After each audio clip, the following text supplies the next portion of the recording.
From Rag Sherman Field at Kirsch Rooney Stadium, it's Archbishop Rummel against St. Augustine in Catholic League action. And a pleasant good afternoon to you. Ken Trahan with the coach, Joe Sherman.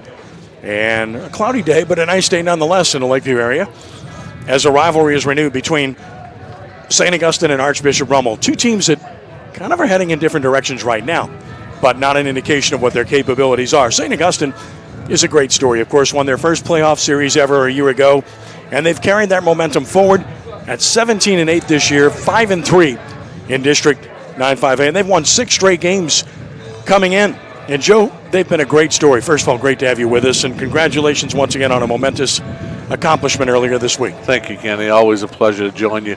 Yeah, I mean, the story really in the city as far as high school baseball, I think, is St. Aug. You know, they won, like you said, 6 in a row, 5 games in this district. First time that's ever happened. I think I was talking to one of the parents of St. Aug's players earlier today. I think they said they were 1-90 during a stretch from late 1990s to the early 2000s. 1-90 in this league. So always have been very talent rich, always have been very competitive, but not always very successful. And to see their success and the way they're playing, as you said, we saw it last year right here in this ballpark when they were able to win their first playoff series to get the ball rolling downhill. And I think what's happening is winning is contagious just like losing is contagious. The St. Aug players are starting to believe they can compete, and not only compete but can win, and that's why you're seeing the record that you're seeing. They surely are winning, and of course the Rummel Raiders are a good team, but they haven't played like it recently. They're 15-12, 2-6 in the league, and they've lost 5 straight, including a tough 2-1 extra inning affair to Lutcher last night. When things are going bad as a coach, what happens? When you hit, you don't pitch. When you pitch, you don't hit. When you pitch and hit, you don't field. That's kind of how it's been for Rummel. They haven't been able to put all 3 phases together of late because they started 13-4. It's kind of been an epidemic of many things, to be quite honest with you. Unfortunately, the win-loss record goes along with it. But last night they got a pretty well-pitched game and played very well defensively and couldn't put 2 hits together. So it was very late in the game when they scored their only run and ended up losing a game 2-1 on a 2-strike, 1-out squeeze play. Right.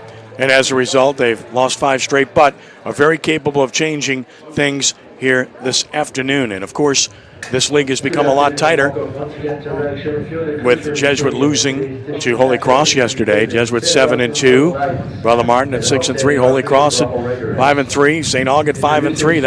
That's 4 teams that are bunched, and then John Curtis is still a factor as well. Sure, I mean, as it always is, it's a very competitive, very, very even league, and this year's no different. So the fact of the matter, we're not going to see who's really going to get out of the postseason until the way it plays out and who's going to play who in the postseason. Because I've noticed this, Kenny, through the years, certain teams match up very well against other teams, and certain teams just have zero luck against other teams. I don't know if it's a psychological thing more than a physical thing, but it'll be interesting to see how it all plays out as far as the seedings go and who plays who in that first round. Let's take a look at the starting lineups for this afternoon's game. First of all, for the Purple Knights of St. Augustine, the visiting team under Al Robinson's direction.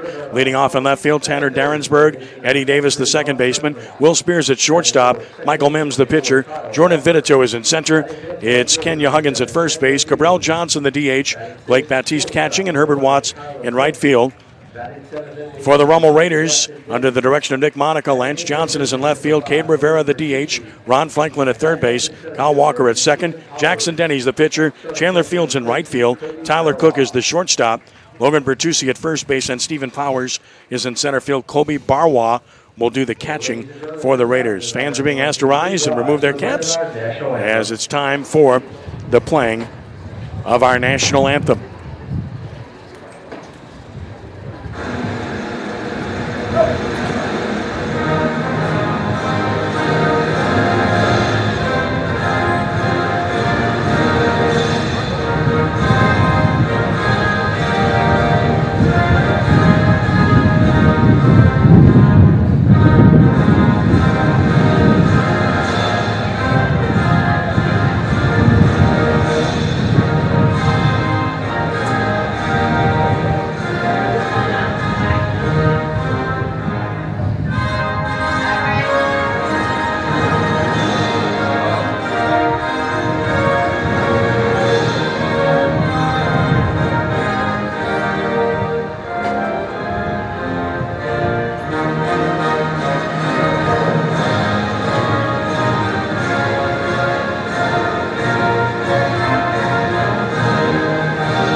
Raiders are on the field defensively with Johnson left, Powers center, Fields and right. The Raider infield has Franklin at third, Cook at short, Walker at second, Bertucci first with Barwa doing the catching, and on the mound is the hard-throwing right-hander, Jackson Dennys. Well, Dennys was having as good a season as anybody in Louisiana up until a couple of starts ago when he kind of hit the wall. Joey pitched an inning in relief in a game, and ever since then he hasn't really quite been the same. Yeah, I think part of that, Kenny, is the fact that the young man has been laid up for so long and then was able to come back. I think he's experienced what's known as dead arm syndrome, and every now and then you get it toward the middle of the year, and I think in Jackson's case, his arm's a little fatigued because it's being used. But looking the way he's popping it in there today, looks like it's recovered. He's going to have a little life on this fastball today, it looks like. Well, Dennys, if you look at the numbers on the year, they do tell a pretty impressive story.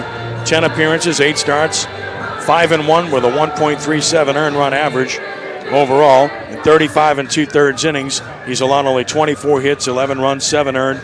He's walked 23 and he struck out 61. Yeah, you're not 35 2/3. You're not going to make many errors when you strike out 61 of the potential 90-some-odd outs there. So obviously they like to see him on the bump. I tell you, he's an impressive kid, not only in size but the way he handles himself, his leadership. I mean, he's a coach's dream. 2 starts ago, didn't get out of the second inning at Holy Cross when he was fatigued.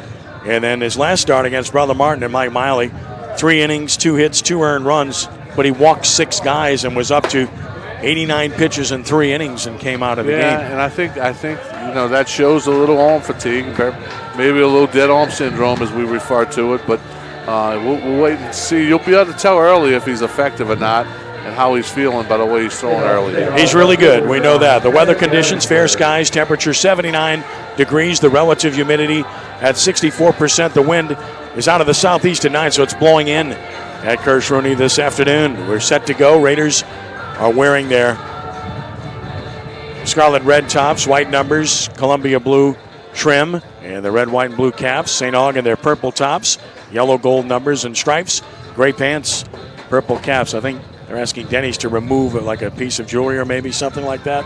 The first base umpire having him do that, whatever it was. I'm getting on my soapbox here. I've been on it many times, so I might as well stay on it. The things we worry about as an umpire are the most irrelevant things in the world. Let's worry about ball, strike, safe, out. And the jewelry and the armbands and the wristbands and the arm sleeves, let's just let the gentleman have it. Tanner Darrensburg leads it off. First pitch of the game is a hook high. We're underway at 4:05, and that's what to watch for with Dennys early is the command, which was there all year until the last couple of starts, has not been there. Let's see if he finds his game. There's the 1-0 pitch, and that's over but low with a fastball. Darrensburg taking it's 2-0. Darrensburg has been great. 424 hitter, no homers and 12 RBI. He's got several offers right now. 2-0 pitch. Right down central, it's 2-1. Dennys will throwing 85 to 87 with his fastball. Tell you a story about Mr. Darrensburg's dad. He played at Nicholls State with my assistant coach, Mike Touye, and played against me when I was at Tulane. I saw him walk in the stadium earlier today. Strike call with a good fastball. It evens the count at 2-2. A lot of great stories to be told, and that's why we do this. We have an enormously good time doing so and bringing it to you. 2-2 pitch. Chop foul behind the plate to stay alive. If he can run like his daddy can run, his daddy can flat fly. Well, he can run, and that's the biggest story about St. Augustine. 133 stolen bases in 141 attempts. They will run wild when they get on. It sounds like it. 2-2. Fouled out of play. Good at-bat by Darrensburg. He'll see a 7th pitch in the at-bat. Exactly what you want from your leadoff man. No doubt about it. And, let's credit Dennys a little bit there, challenging with a fastball. I'm sure he's coming right back with it here on 2-2. Barwa, the catcher, when Dennys pitches. Jackson ready. The 2-2. Fastball threw it by him, 1 out. He wins the battle. Took 7 pitches, but shows you the good fastball. It's still the best pitch, isn't it? No doubt. The big leaguers call that 2-2 count the action count. They want to make something happen. Too many times at the high school level and even at the college and junior college level, pitchers want to throw 2-2 breaking balls. I have an old saying, whatever you throw 2-2, you better be able to throw 3-2. So we're looking right there, fastball challenge, and he won it. Eddie Davis bats, .299, a homer, 11 driven in, and Denny's missed away for ball one. Well, I'll tell you, we've had two batters. We've had a Darrensburg and a Davis, and now you know why St. Aug's pretty good. This young man's daddy was a one heck of a player. And does a great job with the Urban Youth Academy, and a terrific guy. Strike called to Davis, 1-1, and the younger Eddie here is on his way to Cerritos to play at the next level. Took a breaker in the dirt, so the two breaking balls he's thrown thus far haven't looked good, and he flexes his hand and looks at it, and now he rubs his hand on the grass. Obviously doesn't have a feel for that pitch yet. Eddie's Davis Sr. was a good player for the original Dirtbags that went to the Junior College World Series out there on the West Coast. Fly and foul out of play, right side. Count is even at 2-2. First saw him with Coach Hawk many, many moons ago in the Old American Legion League down here with guys like Mooney Bates and those of. 2 balls, 2 strikes on Davis. And Denny's with another pitch. Little roller toward first. That's a tough chance. He might beat it here. And he will. Base hit. Again, there's the speed. Denny's made a good pitch, but Eddie Davis showing you the kind of speed that this St. Augustine team possesses. Denny's made an illegal pick on his first baseman. I think he prevented the first baseman from actually making the tag on Davis by getting over there. The ball, the base runner, the first baseman, and Denny's all arrived at the same time. And Denny's was a little too big to get around for the tag. Eddie Davis with 18 stolen bases on the year in 21 attempts. You know he's going to run. The batter is Will Spears, outstanding player, .338, a homer, 24 driven in for Spears. He's a big-time talent. First pitch, breaking ball, good pitch, best one he's thrown, strike called. Spears, he's going to Division I to play at Arkansas Little Rock. Very good player. Yes, he is. The young catcher at Rummel will be challenged, no doubt, here somewhere in this at-bat. So we'll see if he's up to the task. Snap throw to first by Denny's. Such a huge difference between the two teams in that department. 133 of 141 stolen bases for St. Aug. Rummel just 24 of 30. Got him picked off. Bertucci runs him towards second. Throws early to Cook. That was a little bit too early of a throw. Here's a good play, and there's the tag. Nicely done by Denny's to get over there. That's what you want to see from your pitcher. No doubt about it. Follow your throw in case it does go 1 or 2 throws too many. And like you said, I think the first baseman was a little premature in the throw. You want to keep that trap within about 40 feet of one another, not 90 feet of one another. And luckily, Cook was able to recover with a good throw. Cook did a really good job, and Denny's did an outstanding job. 1-3-6-1. So that's only the 9th caught stealing of the year for St. Aug. Fastball away, it's 1-1. So there's a story in itself. A ball and a strike on Will Spears. Denny's with another. To the screen, it's 1-2. So far, Denny's fastball has really overmatched St. Aug's swings. Very, very late and very long on Denny's above-average high school fastball. Yeah, a lot of good number 1 pitchers in this league. Of course, Dax Ford at John Curtis, Brennan Stuprich at Brother Martin, Will Helmers at Jesuit has been outstanding. Jacob Morez at Archbishop Shaw. Holy Cross has a host of good young pitching. Down and out with a breaking ball. It's 2-2. That's another one of my pet peeves, Kenny. So he throws the fastball right by the guy on a 2-1 count. Count gets to 1-2, and we throw the slider away. I'm not quite sure why. Shows respect for Spears. Now the 2-2 pitch from Denny's. High heater, and it's full 3-2. So now everybody in the park, including the hitter, knows this will be a fastball. So we'll get a good read on the challenge of the fastball against the hitter. Yeah, good hitter against a good pitcher. And the payoff pitch is on the way. Popped him up, jammed him badly, foul, but out of play, just over the Rummel dugout. And Rummel has chosen the first base dugout. They made this switch a couple of games ago, maybe to change their luck or something. I don't know, because the home team always occupies the third base dugout here. A lot of times coaches like to look into hitters when they're trying to determine what they're going to throw them. Yeah. So a lot of coaches like the first base dugout. Another payoff pitch to Spears, and a swing and a miss. Good inning for Denny's. No runs, an infield hit, nobody left. Bottom of the first coming, St. Aug nothing, and Rummel coming to bat. We'll keep it right here as the Purple Knights will take to the field.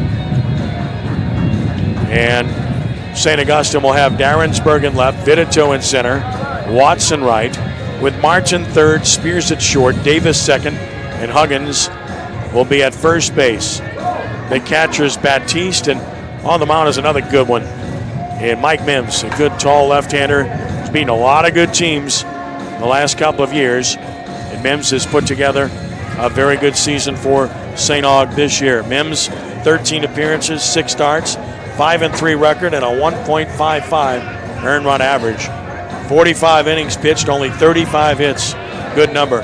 22 runs, 10 earned. He's walked 17, struck out 54. Very good ratio. He's tough. You like to see 2-to-1 on that ratio, and that's 3-to-1 and better. And like you said, well, he looks the part. A big, rangy left-hander, good loose arm, and you can see why he's been successful. So Mims will take his warm-up tosses.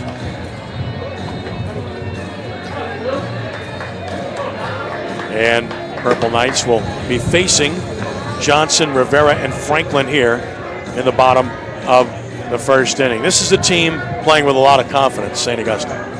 Like you said, when things are going good, it makes for great momentum, and momentum is the #1 friend in the game of baseball. So you'll see teams get on runs and have success because, like you said, they're playing with a lot of confidence, and when things go good, they stay good. So I think that's what St. Aug's riding that tide right now. And, you know, let's say this. They're good because they're good on the mound, they're good behind the plate, they're good in the infield, and they can make things happen with their speed. Speed doesn't slump. It comes to the park every day. And I tell you, the audience can probably hear the wind blowing through these field mics. Today is a good day to have speed because if you hit the ball on the ground, you have a chance to score, and if you don't, you're going to have trouble in the air. The ball's not going to go anywhere in the air. So it's going to be a small ball type of day for the Purple Knights, and they're going to have to play it on both sides, I think, as well as Rummel. Ready to roll here in the bottom of the first inning, and it will be Lance Johnson to lead it off. Cade Rivera and Ron Franklin will follow. Johnson, the sophomore left fielder, at 252. No homers, 11 driven in. Again, I think a lot of sophomores on this Rummel team. They're a young team, Joe, and that's no excuses. That's kind of, you know, what you're seeing is a team that's played really well at times and not as well at other times. And, you know, Kenny, what nobody understands, for the most part, this is the most games these young men have played all year in their whole career. So, they're, you know, everybody says, well, man, that's not a whole lot of games, but think about it. You don't play as competitive of baseball as these guys have played at the 8th grade and freshman level in the number of games. So I think fatigue and mental fatigue is coming into play for Rummel at this time of the year because of their immaturity. First pitch was up from Mims, the second down. It's 2-0 to Johnson, and there's a strike. It's 2-1. Tell you what, Johnson made one heck of a play out here, Kenny, last night against Lutcher on a ball that was driven over his head. He was playing left field. He's really made a nice adjustment in the outfield. High and away, 3-1. He's got a good future. You know, he's not big, obviously. He's one of those ballpark rats, as I refer to him. Yeah. You know, those guys are always around the game, love being around the game. That goes a long way. Same thing with the Cook kid. There's a line drive to left. That's going to be caught as it hung up. Nice play by Darrensburg. Got a good read on it.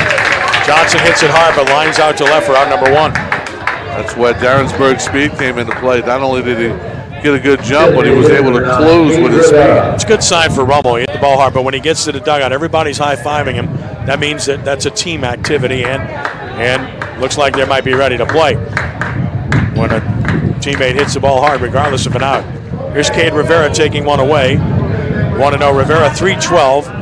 No homers and RBI. Of course, late to the party, basketball starter for Rummel, but a solid baseball player.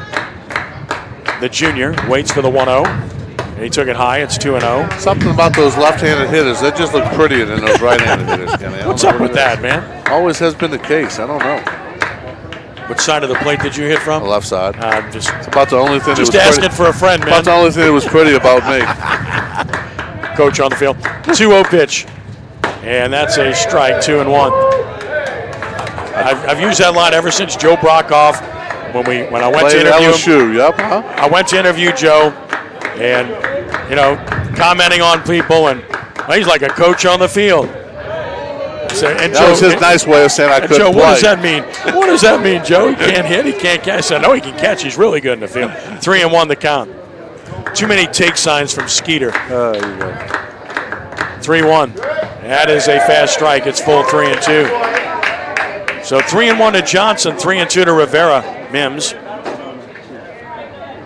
Straight away for Rivera. Outfield will be shallow throughout with the wind blowing in. Payoff pitch. Foul back. Had a good rip at a fastball. Kind of cut you want to see. 3-2. I see my daddy's old secretary sitting in the stands. Oh, Vicky Coleman. I hadn't seen her, I bet you, in 20 years. Wonderful memories. Yes, it is. One thing you love about New Orleans, nobody leaves. 3 balls, 2 strikes. Another payoff pitch. Off-speed foul back. Kind of telegraphed that changeup, didn't he? Yeah, he slows down on his breaking stuff. That's very evident. Much quicker, much more loose on the fastball. Holding at 3-2. You hear the wind because it's blowing right at us. Payoff pitch. Struck him out. Challenged him and got the high fastball by him for out number 2. When it's out, elevate. And if both of these pitchers are on, it's going to be that type of game.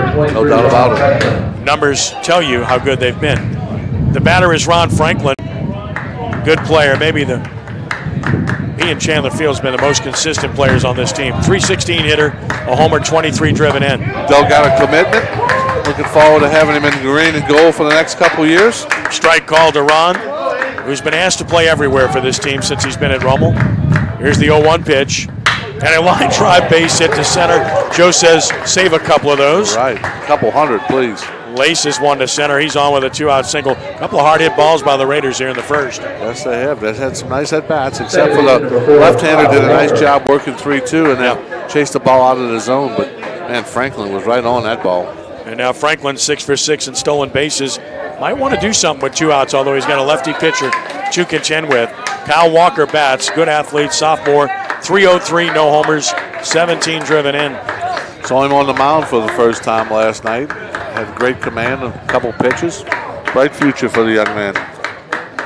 He was huge in Rummel's win over Holy Cross on the mound. Fastball high 1-0 in that game at Kirsch Rooney. He had to come in, pitch 4 innings in relief. It was terrific. And that was his first outing of the year. Yesterday was a busy day for me, Kenny. I was at 3 high school baseball games, practice. It's that time of the year. 1-0 pitch. Popped him up a mile high. Short center field, shortstop is out. He wants it, center fielder in. He doesn't catch it, and no throw. Got to go as a base hit for Walker, and there you go. You called it, Joe. Yeah. Now let me ask you a question. Why was the base runner that tardy in getting the second with 2 outs? Yeah, shame on him. He should be standing on third, if not at home. Exactly. I mean, there's 2 outs. You run on contact. I don't think Coach Monica's very pleased. I mean, you got to know the situation, right? Well, that little bitty scoreboard out there, you probably didn't see it, Kenny. So we'll give him credit. But it's those little things are the reasons that you might be in a tailspin right now a little bit, right? Because those are the kind of things. No doubt about it. No doubt about it. Here's Jackson Denny's at 269, a homer, 23 driven in. Denny's this is not Denny's, this is Fields, pardon me. Chandler Fields batting, swing and a miss. It's 0-1. So Fields been their leading hitter at 338, a homer, 20 RBI on the year for Chandler.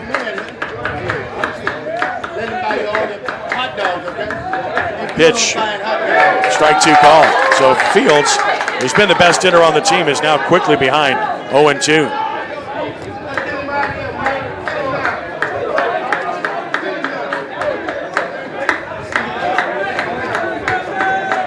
Stretch Mims, check of the runners, 0-2 pitch. 3 pitches and see you later. No runs and 2 hits and 2 men left. We've played 1 with no score from Kirsch Rooney Stadium. And you're watching the best in high school baseball here at CrescentCitySports.com.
On to the second inning. No score here at Bragg Sherman Field, Kirsch Rooney Stadium. Ken Trahan, Joe Sherman with you. And here in the second, Mike Mims will lead it off. Jordan Vinito and Kenya Huggins to follow. Mims, of course, just pitched out of a jam. 19 pitches for Denny's in the first with a pair of strikeouts. Mims has had a great year at the plate at .471, no homers, 23 RBI. You know the neat thing, Kenny, before Mims steps in here, you're looking at the coaches, Al Robinson and Al Sartan and Eric Flurry and Errol Manuel and Brett Washington. Sartan and Flurry and Robinson, staples of the St. Aug program for many years. Great to see him having some success. Nice pick by Franklin on a hard hit ball, and he guns him out. Franklin's versatile. He can play virtually anywhere. Joe, we've seen him on the high school level playing center, right, left, third, short, second, and on the mound. Yeah. The only places we haven't seen him are behind the plate or at first base. Oh, he's a great athlete. You know, he's one of those guys. You know, Bab Bryant did it in football many, many years ago, and I try to do it as much as I can here at Delgado. I go out and try to sign all the shortstops I can sign. There's a ball down the This one's fair and hits the bag. Rounding first and on his way to second. And the throw is high. Good throw, might have had a chance. But it was high. A hustling double for Jordan Vinito. And the Purple Knights have a runner in scoring position with one out. Well, Vinito pulls that ball down the third base line, and a little bad luck on Rumble's part. The ball actually hit the bag, which slowed it up to probably enable that to be a double. If the ball doesn't hit the bag, I think Johnson might have had a little better shot to throw the runner out at second base, but because it hit the bag, it slowed it down, broke the momentum of the ball, and was able to get the runner to second base. Vinito committed to Panola to play at the next level. He's got a double. Here's Kenya Huggins, the very talented sophomore, coming in at .279 on the year. Huggins waits from the right side. Chance to drive in the first run of the game in time call. Kenny, you said Mims committed where? Mims is Grambling. Grambling. Yeah. I don't know if it was Southern or Grambling. It was one of the two.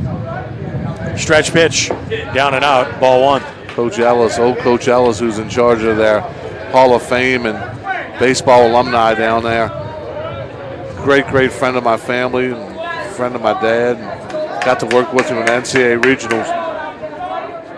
Wendell Henderson, there you go. One of his former players is going to be inducted into the Grambling Hall of Fame this year. Very deserving. Wendell's not only a great baseball person, but a great person in himself, and very deserving. One of the finer players to come out of the city and play at Grambling in the sport of baseball. Ball and a strike now on Huggins. Kenya, 6'3", 210, a sophomore. He's in a lot of people's sights already, Joe. Throws about 86, 87 with his fastball. Getting bigger, stronger. He's good. He looks the part, no doubt about it. And like you said, he can only get a little bigger and a little stronger. Sophomore that size, by the time he's a senior, his body will be a first rounder for sure. He crushes this ball to left. No chance, and St. Aug will take a 1-0 lead. That tells you about Kenya Huggins, and then you see his speed as well. That is a good-looking player, Joe. Yes, it is. Good-looking young man, great-looking player. Kenya Huggins rips an RBI double to left. St. Aug has the early lead, his 9th RBI of the year. It's a 1-0 ball game. Of course, he is a pitching prospect for most, but he can hit and he can run as well. Like you said, he's got the body of a first-rounder and has the ability, it looks like, to be a first-rounder. Just got to keep working at his game. And, you know, one thing that you got to tip your cap to, what's happening out there at the MLB complex with Eddie Davis is starting to show dividends in the St. Aug dugout. Big time. Here's Cabral Johnson taking a fast strike. Cabral at 107, no homers, 8 driven in. It's getting the young men back interested in the sport of baseball, which is, man, I can't say wow enough about. Swing and a miss, it's 0-2. Tell you what, the way Rumble's been swinging the bat, Kenny, that one run might be enough. I hate to put the mouth on the Raiders, but man, they've been struggling offensively. 0-2 the count, here it comes. Oh, just missing. Mawa just holding the ball. He's telling you that that was a strike in his opinion. I think the only reason that was called a ball was because it was 0-2. I mean, he's showing it to him for what, 2 seconds there, right? Didn't get the call. 1-2. Almost dugouts letting the home plate umpire know, too. 1-2 pitch. Chopped up the middle. Good piece of hitting. Cook will have to go to first for the out. Runner advanced, throw to third. I'm not sure that's the best idea. I think somebody's trying to make something out of nothing over there. The first baseman obviously thought he had a play on the ball, and Bertucci. It's kind of stuff that makes your hair turn gray right there. There was absolutely nothing there, and Bertucci tried to make something out of nothing, and it can only result in a negative. That's what you call a productive out. Middle of the diamond, moves the runner. A lot of ways to score him now with 2 outs. Blake Baptiste bats, the catcher. 226, no homers, 2 driven in. Open stance right side, time called.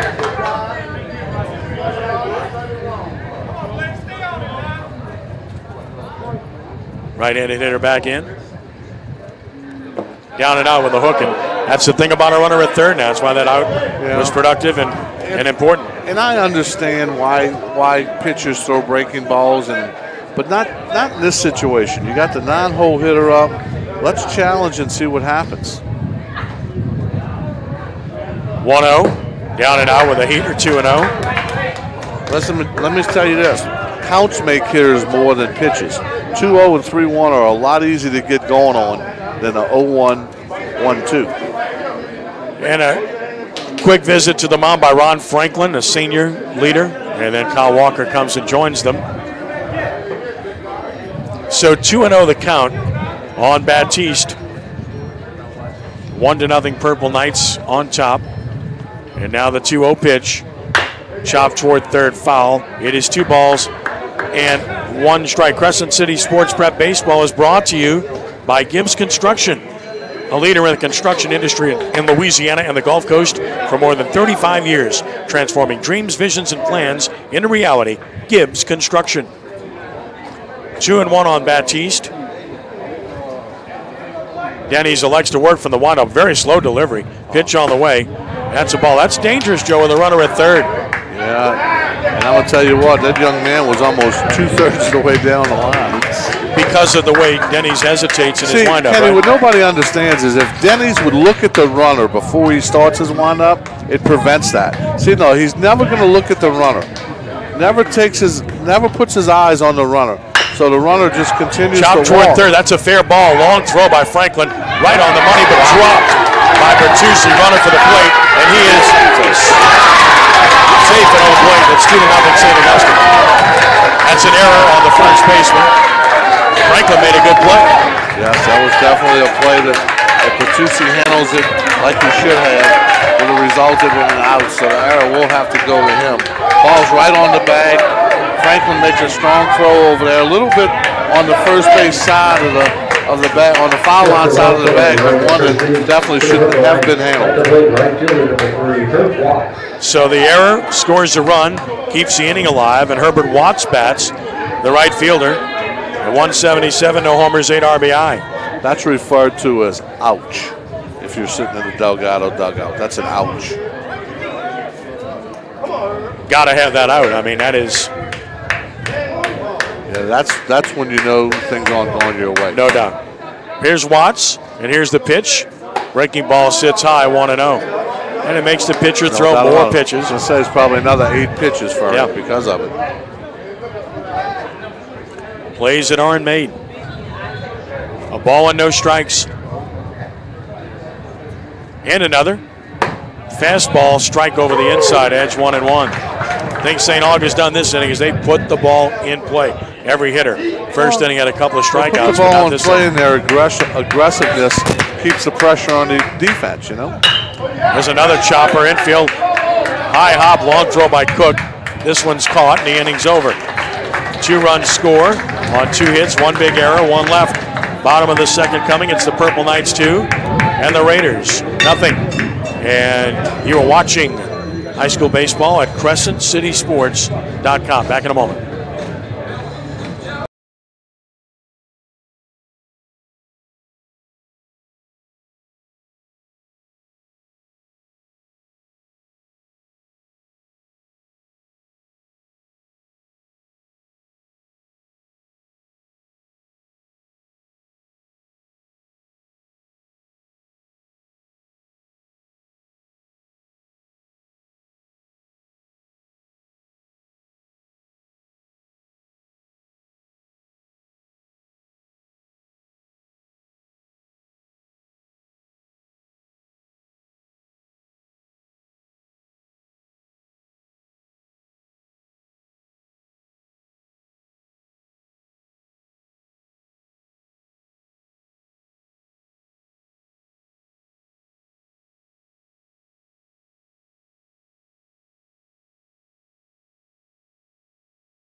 Bottom of the second, St. Augustine has jumped on top 2-0. Ken Trahan, Joe Sherman with you, and here in the second, Tyler Cook will lead it off for the Raiders. Denny's to follow. Tyler Cook got the big RBI last night, I think in the 5th or 6th inning to tie the score against Lutcher before they went on to give up the run in the 9th. So here's Cook from the right side against Mims, who delivers a fastball that I guess was down 1-0. Pretty good looking pitch. I'm looking at Mims out there, the left-hander, and thinking of the athletic director at St. Aug, Barrett Ray. That's what Barrett Ray looked like when he pitched for the Purple Knights a couple years back. Barrett sitting below us, smiling and enjoying the fruits of his labors. A good coach has put together an excellent program. I don't know if Barrett threw quite this hard. 2-1 the count. A lot of similarities in stature and delivery and command. 2 balls and a strike on Tyler Cook leading off the bottom of the second, and there's a fast strike over the inside edge. It's 2-2. Cook using both sides of the plate. 2-2 the count.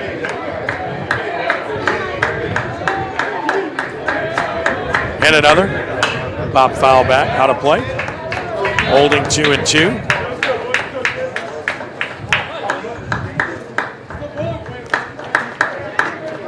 Graham Lataga's got him a good one, and Michael Mims. Mims ready. 2-2 is high. Full 3-2. He threw 20 pitches in the first inning. Had to work hard to get out of it. When he misses up, Kenny, and that's part of the release point, but more than anything is he's not getting off his backside as much as he should. Here's a hard hit ball off the third baseman's glove to the shortstop. Long throw, safe. That's a base hit. Let's hope Cook's okay. So he stumbled over the bag. Boy, that was a nice play by the shortstop. That would have been one for SportsCenter if he was able to make that throw. Yeah, Karam, the hard hit ball off of Martin's glove would have been a hit. Then it ended up in Spears' glove, and he made a strong throw and nearly got Cook, but Cook is on with a base hit. That's the third hit for Rummel already. They've hit the ball hard. The batter is Jackson Denny's. Slumping a little bit of late, down to 269 with a homer, 23 driven in. Getting back to Mims, when you see that pitcher land with a stiff front leg, most of the time he's going to have command problems high because he's not able to get the ball over on his front side. Stretch pitch, breaking ball beat on the ground left side to short. Spears will have to go a long way to first. One hop, nice pick by the first baseman Huggins for the out. Runner advances to second with one out.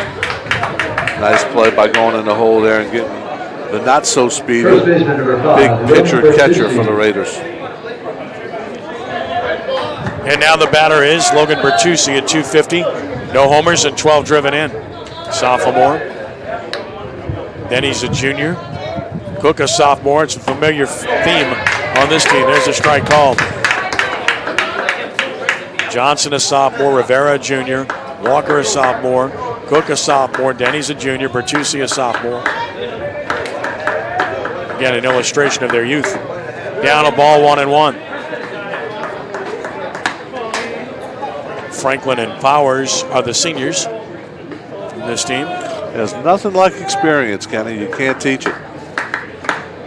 Ball and a strike on Bertucci. Here's another. High. You know that wind that was blowing straight in, starting to change a little bit more. Toward left. Yes, it is. And that's scary because when it blows out of left here, we get wet. I didn't see any of that in the forecast. Maybe I wasn't looking closely enough. Might be about a half a day away. 2-1. Fastball high, 3-1.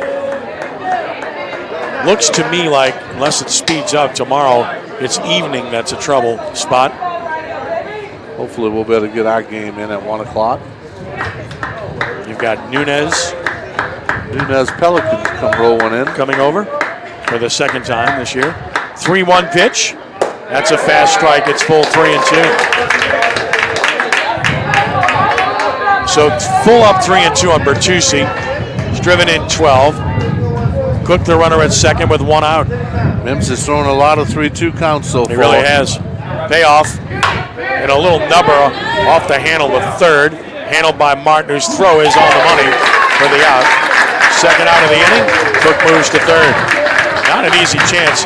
He had to come get that ball off the hands. Well, and the first baseman did a nice job shifting his feet there. Was able to get back to the bag in time, I believe. When we look at his footwork at the end there, throw was a little bit to the right field side of the bag, and he had to shift his feet at the very last minute. And from what we looked at, he got back in time. Stephen Powers bats, the senior. 231, no homers, and 14 driven in. Another lefty-lefty matchup.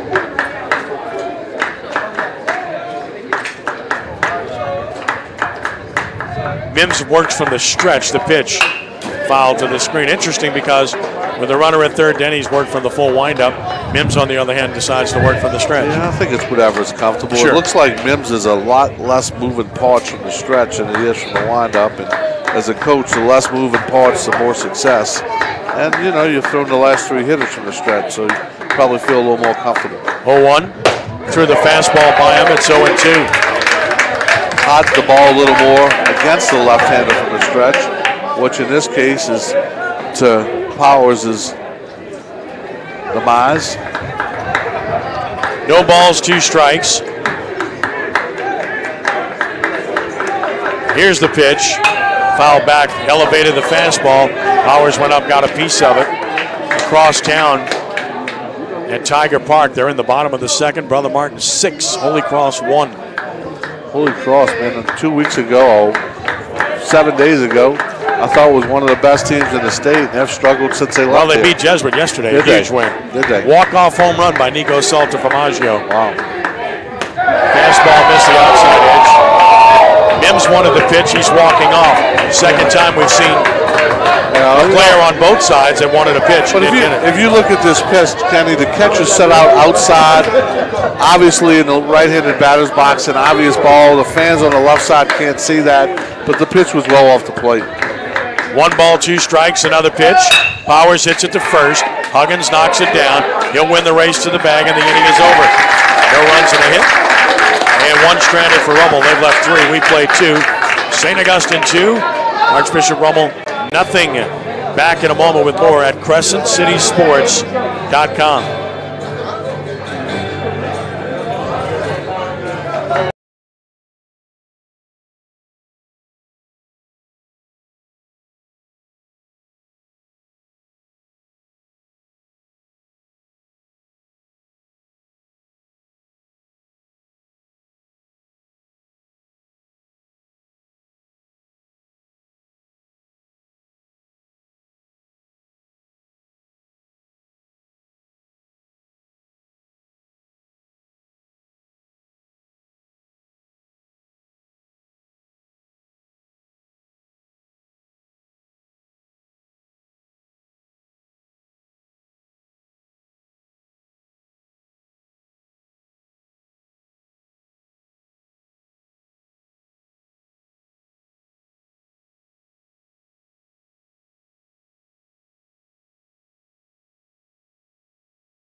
Two runs, 3 hits, no errors, and 1 man left for St. Aug. It's no runs, 3 hits, 1 error, and 3 left for the Raiders.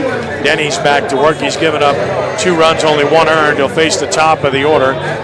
Darrensburg, Davis, and Spears in the third. Darrensburg struck out swinging to start the ball game. Leadoff number 9, left fielder, Tanner Darrensburg. Bats here in the third. 424 average. I wonder how many of those are the benefit of those legs. Pitch on the way. Breaking ball is a dandy. Denny's gets ahead. Well, St. Aug's the opposite of Rummel. They're a veteran team, Joe. Darrensburg a senior, Mims a senior, Vitito a senior, Spears a senior. Fastball high, 1-1. And I think it shows. No doubt about it. And you know, I know I sound like a broken record, but there is nothing like experience. The guys that have been there, done that. Base hit, right field. Darrensburg leads off with a base hit. You know, the scouting report I got on Darrensburg is exactly what I've seen so far. The guy who I highly respect in the game came in and said, "Hey, Coach, Darrensburg, it ain't pretty, but he gets it done. That swing isn't pretty, but guess what? He gets it done. And now the fun begins. Darrensburg, one of the tops in the state, 28 stolen bases in 29 attempts. Eddie Davis bats, and this is where St. Aug has fun. Davis singled his first time. Darrensburg a good lead. Not going. Pitch is low, ball one. My dad used to say apple trees don't bear oranges. Well, that's a prime example. His father was that same type of runner. And he figures to see, he being Davis, a bunch of fastballs with that speed on first base. Throw to first, runner back. Bottom line is, you throw that slow curveball, he's going to be standing at second base. If he is running, which at some point you know he's going to be. Yeah, I think they're playing a guessing game with him, trying to catch him like they caught the runner early in the game. Davis, yeah, up and in fastball, 2-0.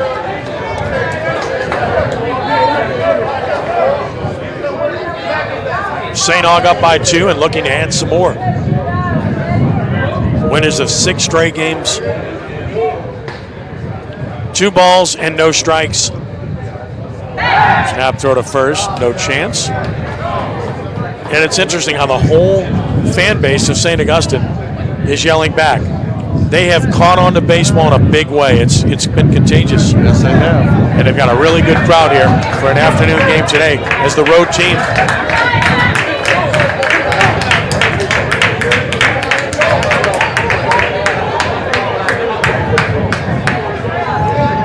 Two balls and no strikes. And the flag's blown straight in again. Yeah, it's amazing. When they blow straight in. And they got him. Yep. Oh, they called him safe. Might be worth looking at that one again. That was very close.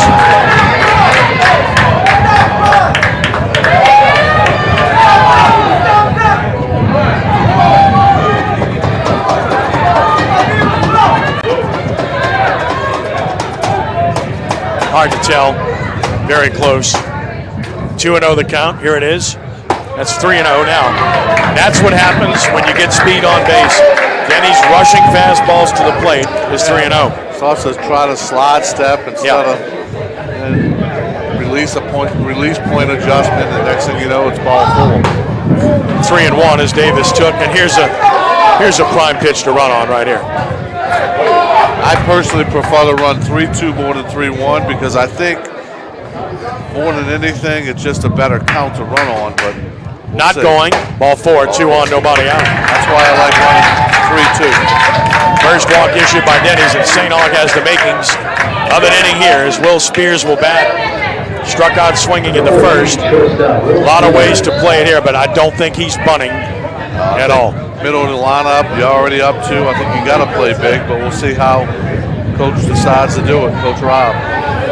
Franklin's in a couple of steps, not a bunch. Same thing with Bertuzzi at first. 2 on, nobody out for Spears. Kickoff move to second, runner back as shortstop Cook tried to get behind him. Spears didn't show bunt on the pick to second, so a lot of times they'll tip their cap a little bit, let you know what they're doing, but no show by the hitter there on that pickoff. Denny's stretching and pitching, and that's down, so suddenly he's out of the zone. Well, Darrensburg has definitely taken the right-hander out of his rhythm. He's more worried about base runners right now and not worried about throwing strikes. And before you know it, it's going to be 2-0, 3-1 on this hitter. So exactly what we talked about, the pressures of the stolen base, the pressures of the speed game has changed the momentum of the Rummel right-hander. Now ready with the 1-0 is Denny's. And the pitch now does show bunt, took a strike. 1-1. I think that was take all the way, show fake bunt. Make the defense still think that the bunt's a possibility, but I think that was take all the way. A ball and a strike on Spears. Runners away, first and second. Denny's, long look in the pitch. Fouled to right, out of play. It's a 1 ball and 2 strikes now. Mims on deck. And again, Kenny, noticeably late on a Denny's fastball. 1-2 on Spears. Denny's delivers. breaker down and out. Runner breaks for third, and no chance for the catcher. The hitter was defeating him, but that's not the hitter's fault. The ball got behind him, so that's a wild pitch. Runners to second and third. I'm not really sure why the umpire put his hands up in timeout, though, there. I don't either. But just to explain what I was talking about, it's not the hitter's fault. The ball carries behind him like that. He's not impeding the catcher in that situation. Nothing deliberate at all there. No. Runners to second and third with nobody out. Big chance for Spears. Infield in at first and third. The 2-2 pitch. Breaker down and out. Full 3-2. A lot of breaking balls to long, slow swing here. So we'll see what happens on 3-2. First base is open. Rummel is back at short. I'd rather pretty much back at second. High fastball if I'm going to throw anything. Or halfway at second and short, really. Struck him out, high fastball, 1 out. Second strikeout of Spears by Denny's in his third of the game, and he needed that. And now Michael Mims. You know, Spears showed that he couldn't handle Denny's fastball early in the count, so why didn't they go right back to it earlier? There is a base open, a good left-handed hitter up, Joe. What do you think? Yeah, I mean, it all depends on how you feel the matchup is. I know this. I know I don't want to get to that big first baseman with the bases loaded. Well, so. Mims hit the ball hard to Franklin last time. We made a good play, and he came in batting .471. Yeah. All his time. Obviously, he's the straw that stirs the drink because he's in the 4-hole, and he's in there for a reason. So, like you said, I'd pitch around him a little bit. Inside, crowds him with heat, 1-0. This situation, it's more the unintentional intentional walk than the straight out intentional walk. Try to get him to chase your pitch. 1-0 pitch, and he just showed him an off-speed pitch away, but didn't look like it had much of a purpose to the plate. 2-0. I don't like adding runners when you're behind. Okay? Intentional walks, I care to preserve the lead. Denny steps off. I'm going to have to break away from you after this inning, sure. But I'll try to get back for the end of the game. 2-0 the count. Sounds like a plan. Ready now, Denny's. Here's the 2-0 pitch, and it's 3-0. You might as well just put him on now, in my mind. Well, you're going to have to throw 3 straight fastballs to him, and I don't think you want to do that. And he's a good hitter. 3-0 the count.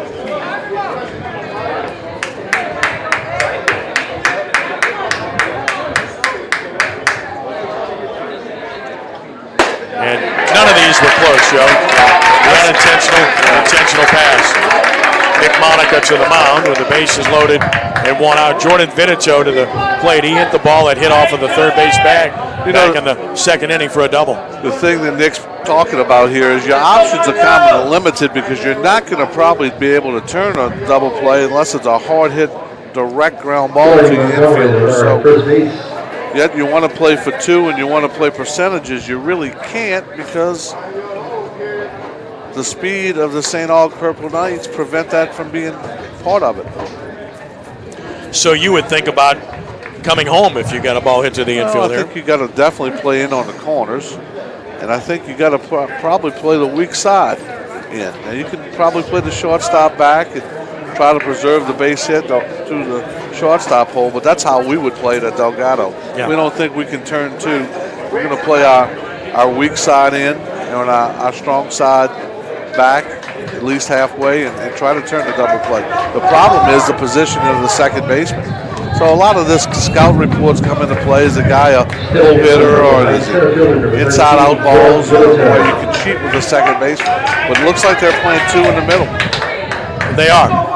And here is Jordan Vinito, as mentioned, doubled his first time and scored a run. And Denny's is going to work from the stretch now with runners on every base. Pitch on the way. Breaking ball missed away, 1-0. I just think there's way too many breaking balls early in the count. I'm not a big fan of if he has command of the breaking ball, throw it. But he hasn't thrown a breaking ball strike yet for a first pitch in the game. Behind 1-0. And way inside, that's going to get a run home. And St. Aug leads it 3-0. As Darrensburg scores, Davis to third. And And moving up to second is Montgomery, the courtesy runner. And this is kind of how it's been for Rummel. What can go wrong does go wrong. When the snowball's rolling downhill, it's hard to stop it. I think that's what's going on with the Rummel Raiders right now. All because I think of a bad first pitch selection. And I'm not second guessing coaching, but I think there's way too much emphasis put on the breaking ball at the high school level. Wild pitch plates a run. This is way inside. Now it's 3-0. And now he can't find the plate. And this was the issue his last time out. 3-0 the count. He's walked 2 in the inning and now close to walking his third. Command of the breaking ball was one thing, but when you don't have command of it, you can't use it early in the count. It's have to be almost a show-me pitch.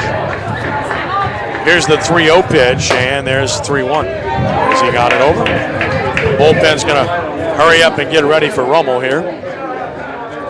Running a pitcher down there. Number 26. 3 balls and a strike. That's Kane Cassidy, the left-hander. 3-1 now on Vitito. Base hit could play 2 more. Breaking ball strike. It's full 3-2. That was the old first base is open, so let's see if he'll chase. Now you're in a pretty good spot. You know what I do here? Fastball up. On deck. Fastball up. I'm challenging. 3-2 count. Payoff pitch from Denny's to Vitito. Chop toward third. Play is going to come home. Good throw by Franklin. He's dead at play. Good play by Franklin. Tagged by Barwa. Running on contact. Davis was out easily. Yeah, that was a good play all the way around. Good play, good tag.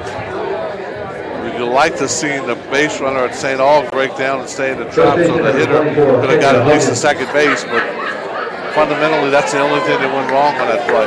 Exactly what I was thinking. So with 2 outs, Kenya Huggins, who ripped the RBI double, will bat. And I'm going to try to stick with you one more out. Yeah, we'll give you one more hitter and let you sneak out, Joe. Here's Huggins. Such an impressive looking player. In there from the right side. Watch the runner at first, Vitito. Here's the pitch. Breaking ball, good pitch, strike call.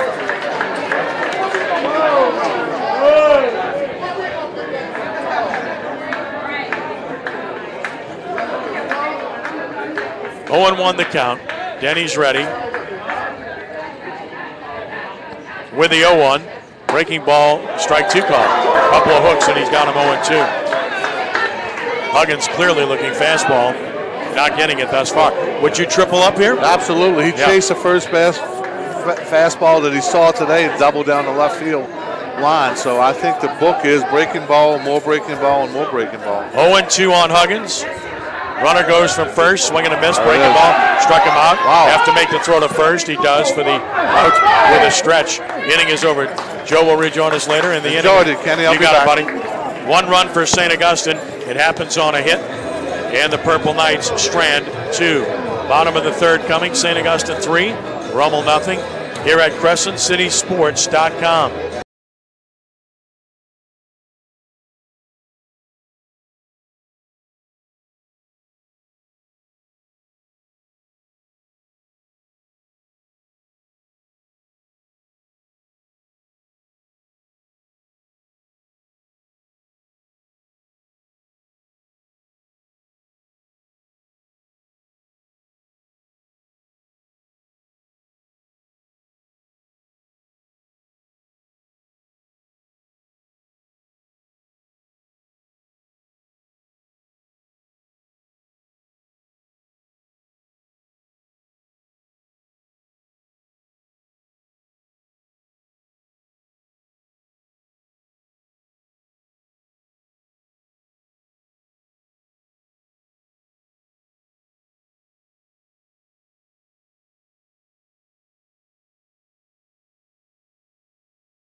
Begins. Ken Trahan with you. It's 3-0 St. Aug over Rummel. And here in the third inning for Rummel, top of the order, Lance Johnson To be followed by Cade Rivera. Ron Franklin against Mike Mims, take to a 3-run lead. He's thrown 38 pitches in 2 innings. Johnson lined hard to left his first time.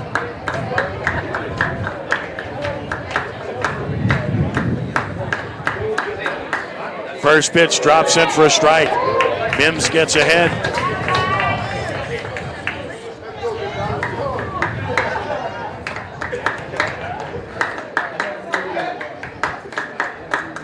Oh, 1 down, skips away. It's a ball and a strike.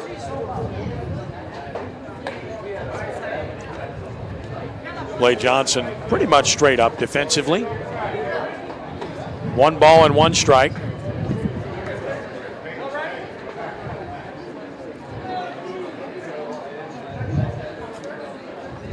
Johnson will stand back in. Cassidy throws in the Rummel bullpen. Mims pitching. And a fly ball into left center field, hanging up for the center fielder, who's there to make the catch. Vidito puts it away, 1 out here in the 3rd. And now Cade Rivera, who struck out swinging in the 1st, will bat.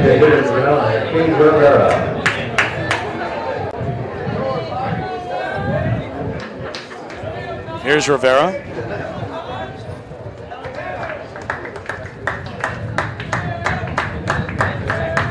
And here's the pitch. Fly ball center field. Be another easy chance for Vidito. Camped under it. Puts it away. 2 outs. 3 pitches and 2 outs for Mims here in the 3rd inning. And now Ron Franklin, who ripped a single his first time. Brother Martin leads Holy Cross 8-2, top of the 4th at Tiger Park.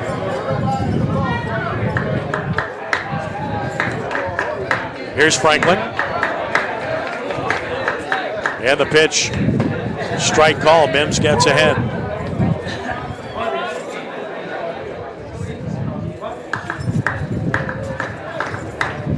There's a line drive to center, hit hard.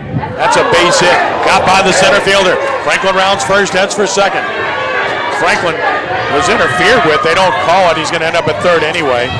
Looked like Franklin made contact with the first baseman, but there was no call. That's a missed call by the umpires. You got to see that. Of course, it turns into a 3-base hit anyway. Franklin all the way to 3rd. And now Kyle Walker will bat. Boy, Franklin's impressive hitter. Triple for Franklin. Center fielder Vidito kind of in between. Looked like he wanted to come get it, then realized he couldn't. It got too close to it, and it got by him. And now Walker bats. Walker is singled in his only trip. High and away, ball 1. That was a pop-up that dropped earlier. Average up to 305. Franklin at 3rd with 2 outs. Strike called, it's 1-1. For Ron Franklin, his 3rd triple of the year. He leads the team. A ball and a strike. Inside, got away from the catcher. Franklin didn't read it well.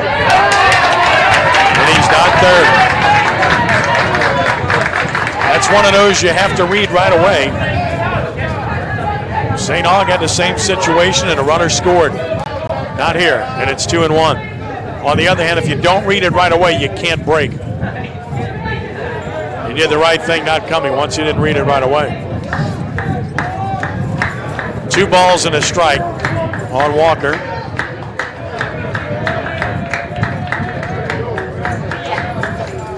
Kyle smashes it up the middle for a base hit. Franklin will score, and the Raiders are on the board with a 2-out rally here. Kyle Walker drives in his 18th run of the year, and it's a 3-1 ball game. Almost hit the ball hard. They've got 5 hits now. Right fielder number 7, Chandler Fields. And they've had some hard hit outs. There's Chandler Fields, struck out swinging in the 1st. Pretty good speed at 1st with Walker.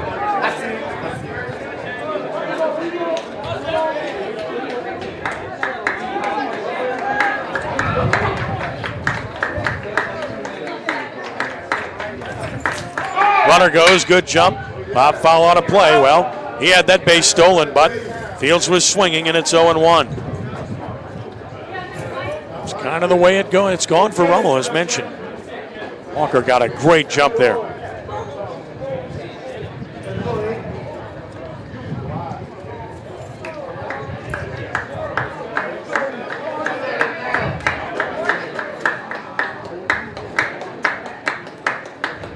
Move to first. Predictable after Walker was running. Kyle is back.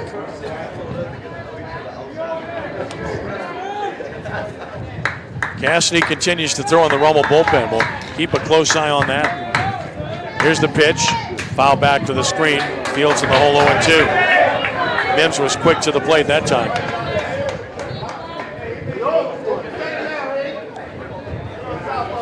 No balls and 2 strikes on Chandler Fields. Leading hitter on the team. 338 coming in. Took it high, 1-2. Mims tried to climb the ladder. Fields did not go up there with him. A ball and 2 strikes. Runner goes. Pitch is high, but I think he got time called by the hitter. And again, pet peeve. Don't like seeing time being granted so late. I wish more umpires would just call the pitch in that situation. I say that all the time in every situation that I see like this. Chandler back in from the right side, waiting. Waving that red bat as he waits for Mims, who stretches. And a move to first. None of these moves have been frightening or threatening.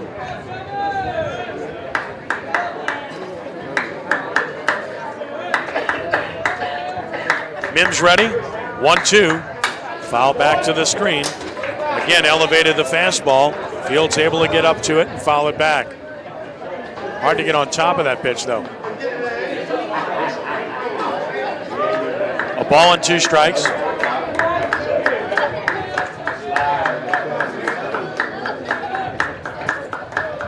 Stretch pitch, way outside and high. And it's 2-2.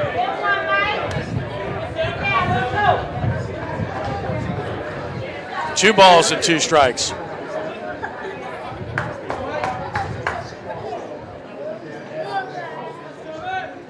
Check of Walker, there he goes.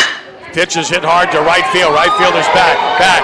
Fields hit it hard. It's over his head. It goes to the wall. Walker is going to score. Chandler Fields with a ringing double, and here come the Raiders. It's a 3-2 ball game. Chandler Fields with his 21st RBI. This is all happened with 2 outs for Rummel. Boy, do they need this. And Fields comes through in a big way to make it 3-2. And now Tyler Cook, who singled earlier, can tie the game with a base hit here.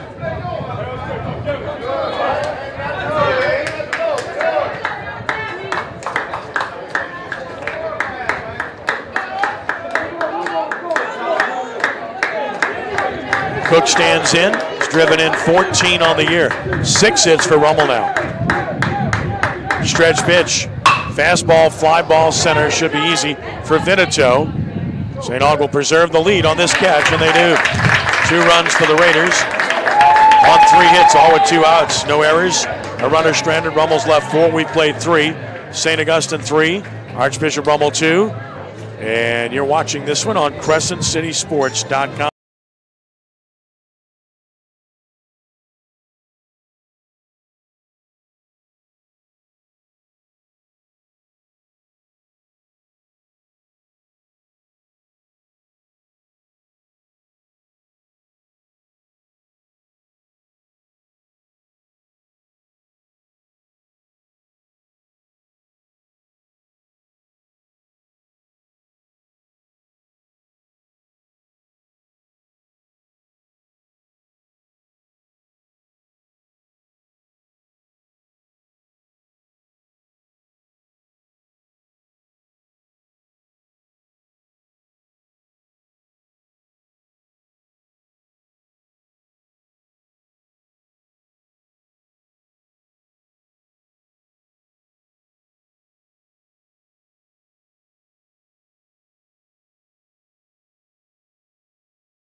Leadoff the Purple Knights, DH number 18, Corbell Johnson.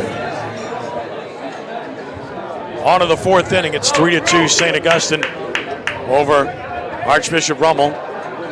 Ken Trahan with you.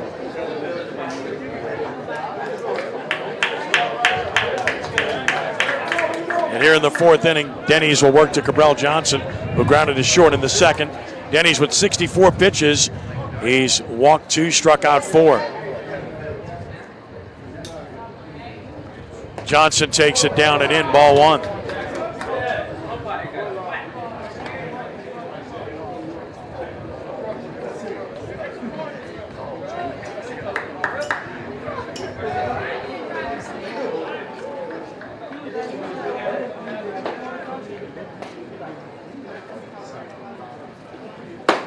Fast strike, it's 1-1.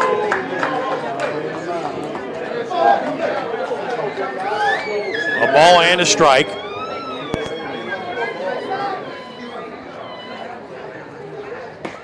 That one skips away, it's 2-1.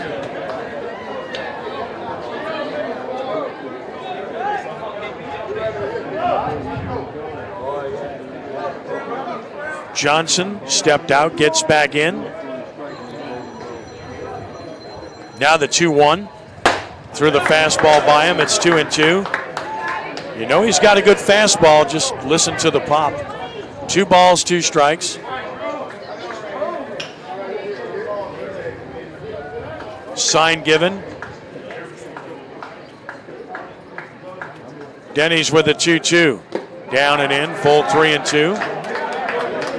His pitch count very high. 64 pitches through 3 innings. Cassidy throws in the Rummel bullpen. Payoff pitch on the way. Little looper towards second will be caught by Walker. Jammed badly. Walker makes the catch. 1 out. Blake Baptiste will bat. He reached on an error. That scored a run, which is the difference right now back in the second inning. Should have ended the inning. Instead, a run scored, and the unearned run is the difference right now.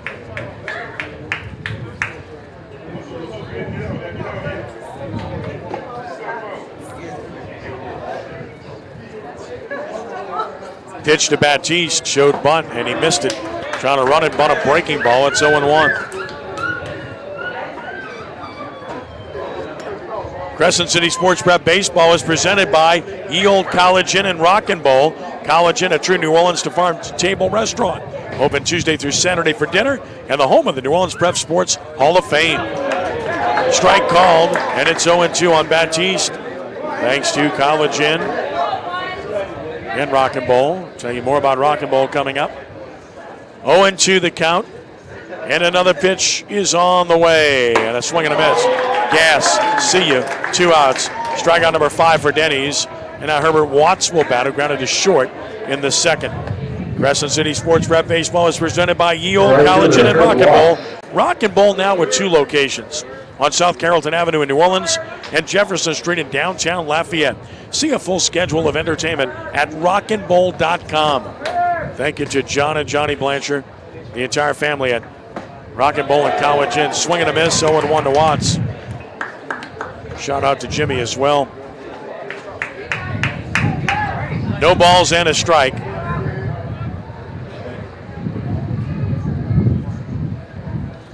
Fastball grazed him, I think. He did. Hit him with a pitch.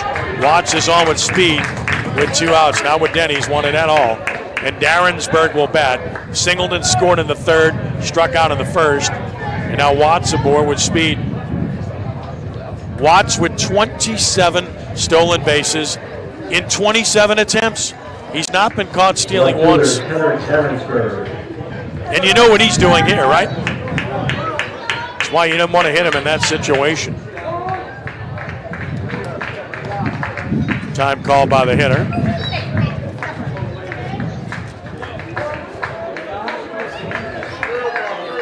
Watts going, pitch down. Wawa's throw is high, stolen base. 28 for 28 is Watts. That's what you invite when you put a runner on.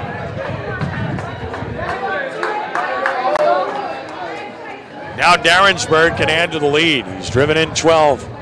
Very good hitter.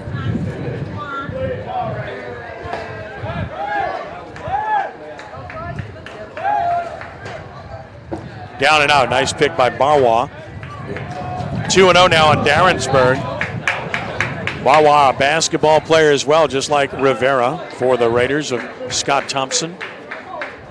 2 balls and no strikes. Here it comes.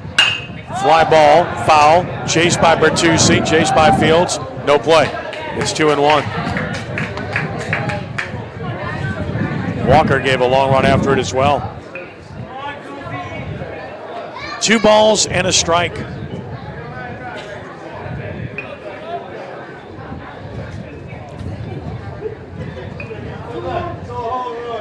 Darrensburg back in.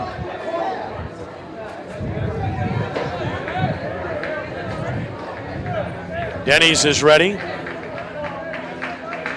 Here is the 2-1. Runner goes. Pitches outside. Throw will never get him. Stolen base for Watts. He's 29 for 29. And the count is 3-1 on Darrensburg. They will run wild. No chance for Barwa there.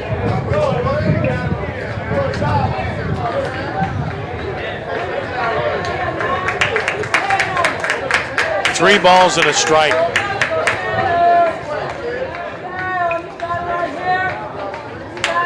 Darrensburg waits. Here it comes. Fastball, and he doesn't get the call. They appeal. He went around. It looked like he went around on the replay. Tried to avoid the pitch, started forward, started his hands, and it certainly looked like he went around there. I think it's the right call. It's 3-2. Well, his body went, but the bat didn't go very far. 3-2 the count. You can see that either way, really. Now a payoff pitch from Denny's to Darrensburg, and a breaking ball beat on the ground at third. Nice pick by Franklin. His throw is right on the money, and the inning is over. No runs, no hits, a runner stranded. St. Aug's left 4. Bottom of the 4th coming, and it's St. Aug 3 and Rummel 2 here at CrescentCitySports.com.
Leading off the pitcher, number 20, Jackson Denny's.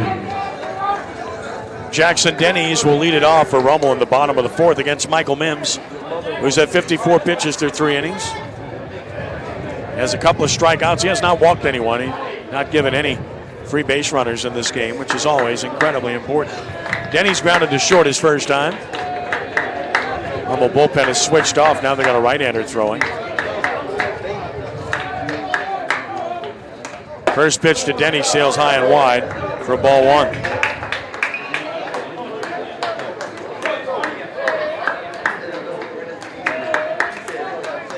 One and 0 the count.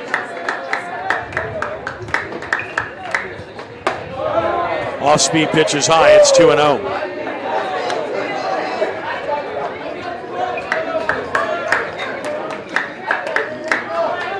Denny's back in. He has some power. Pop up, right field. Right fielder, easy chance. And one out. As Watts makes the catch on a 2-0 pitch, Denny's Can't do anything with that pitch, and now Logan Bertucci bats, grounded to third in the second. First baseman number 5, Logan Bertucci. And Mims able to make Rummel put the ball in play, and his defense has played behind him. No walks, 2 strikeouts. A lot of balls in play. Doing his usual good job, and has a 1-run lead. And he is pitching, and that is high. 1-0.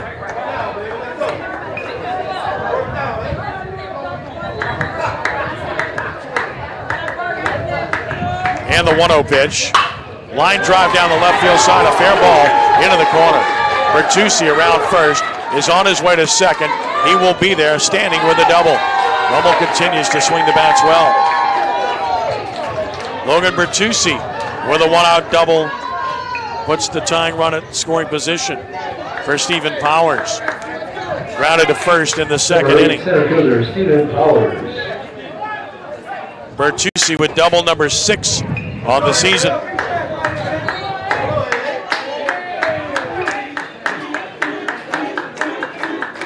Stretch and the pitch. Fastball beat on the ground to second. Easy chance. Davis throws him out at first. On the play, Bertucci to third with 2 outs.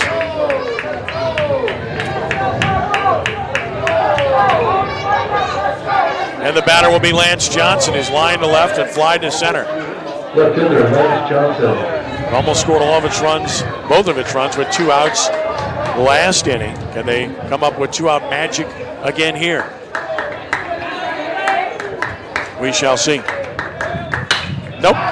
Popped up on the infield. Second baseman out, right fielder on. Making the catch is Watts. 1 pitch, inning over. No runs a hit, 1 runner stranded. Rummel's left at least 1 in every inning, 5 overall. We've played 4, still St. Aug 3 and Rummel 2 here at Crescents.com.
Three runs, 4 hits, no errors, and 4 men left for St. Aug. 2 runs, 7 hits, 1 error, and 5 men left for Rummel. And here in the 5th, heart of the order for St. Aug, Eddie Davis, Will Spears, and Mike Mims will bat against Jackson Denny's, who's thrown 81 pitches through 4 innings, a high total. He's walked 2, hit a batter, struck out 5. Davis has singled and walked. Haven't gotten him out yet. Close stance right side. First one on the way. Fastball strike called 0-1.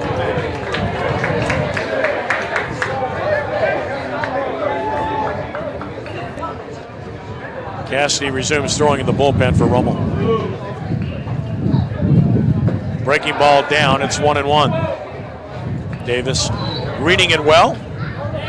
A ball and a strike.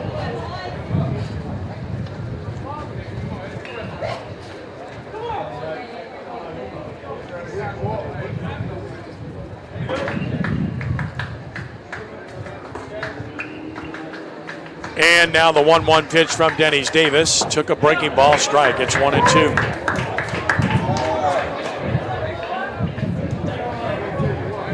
Ball and 2 strikes.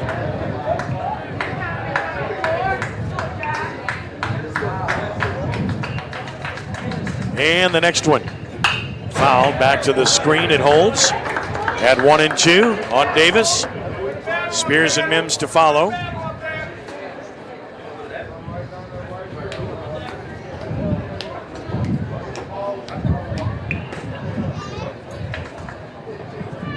Fly ball center field. Powers going over. Right fielder over. Powers will make the catch. Route number 1. Center fielder takes command, as you should, and handle it. With 1 out. The batter is Will Spears. It's been a tough game to date. He's batted twice, fanned twice, but he's better than that. Good player.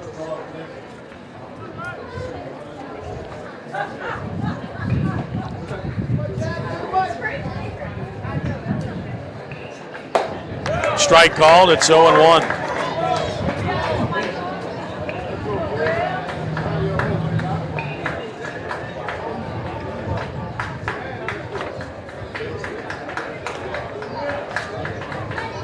Here's the 0-1. Down a ball. Even at 1-1 on Spears. Again, Cassidy in the bullpen for Rummel. St. Aug bullpen is silent. 3-2 Purple Knights, top of the 5th. 1-1 pitch. Breaking ball missed away. It's 2-1.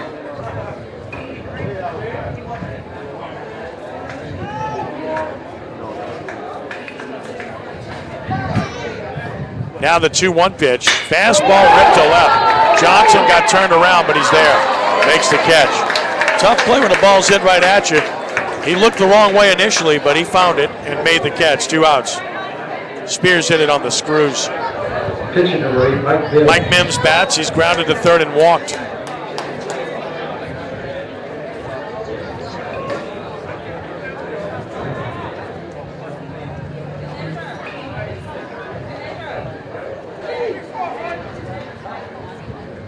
Chopper towards second. Walker, short hop, has it, flips and gets him in a quick inning for Denny's, and he needed that. Nothing across for the Purple Knights. Bottom of the 5th coming. Let's take a stretch from Kirsch Rooney, where it is St. Augustine 3, Rummel 2, here at CrescentCitySports.com.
Bottom of the 5th inning and a 3-2 lead for St. Augustine over Archbishop Rummel.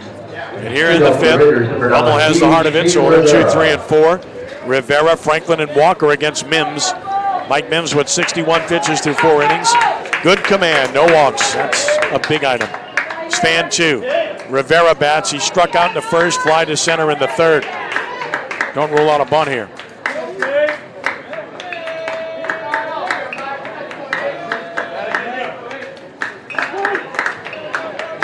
First pitch, taking high, ball 1.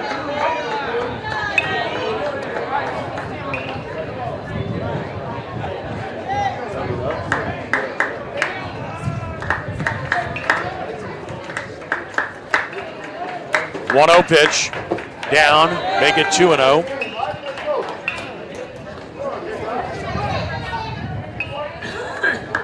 Two balls and no strikes. And here it comes. And that's low, 3-0. Rivera will take a pitch here. Mims has not walked anyone. Did have some 3-ball counts early in this game, but really settled in. Has to throw a strike here, and he does. It's 3-1.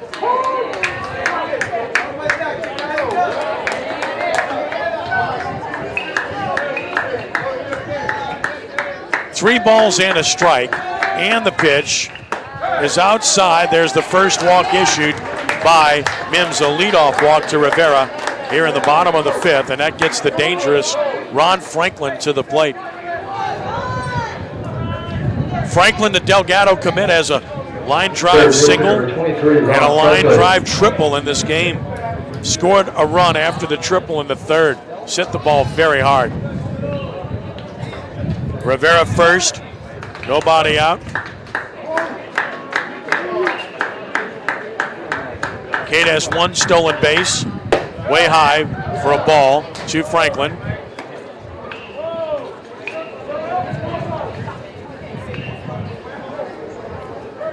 Gazes over toward the Rummel dugout. Now he stands in. Mims with a 1-0. That is high, and it's 2 balls and no strikes. Suddenly Mims scuffling a bit with his command.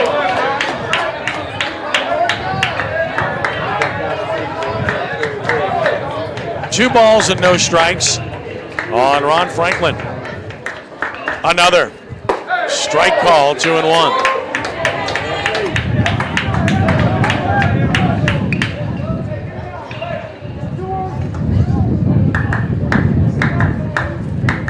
On 2-1. Here it is. Fly ball, slicing foul down the right side. That will be out of play. Into the Rummel bullpen. It's 2-2. Brother Martin all over Holy Cross. 10-2, top of the sixth at Tiger Park.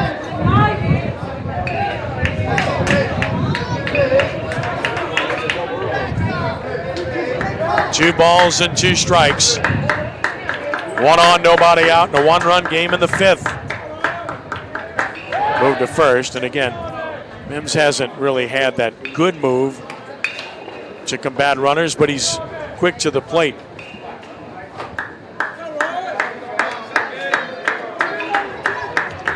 On 2-2, the pitch, runner goes, pitch is high, throw down is, got him, he's out of sight. Beautiful throw by Baptiste, takes care of the runner, 1 out.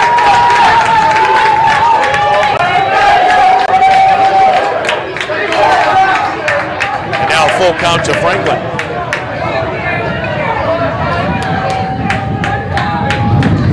Ball 4, well, that's kind of the way it's been for Rummel. We've said that a lot, right? Instead of 2 on, nobody out, 1 on, 1 out for Kyle Walker. Walker singled home a run in the third, hit it sharply, and singled in the first, so he's 2 for 2. Franklin's been on all 3 times. Al Robinson wants to talk. Robinson's done a great job as the head coach of the Purple Knight program. Really good man, done a terrific job. Errol Manuel has done an outstanding job as his associate head coach. Al Sargent, the pitching coach, great job. Eric Fleury, the catcher's coach. Brett Washington, their outfielder and JV coach. The same is true of Rummel. Nick Monica's done an excellent job for several years now. Jay Hodges, veteran coach, good coach. And Oliver Lacoste, who's been with Nick for a while now. Excellent coaches on both sides here. Wheels turning. St. Aug bullpen gets busy. And Walker bats, 2 for 2.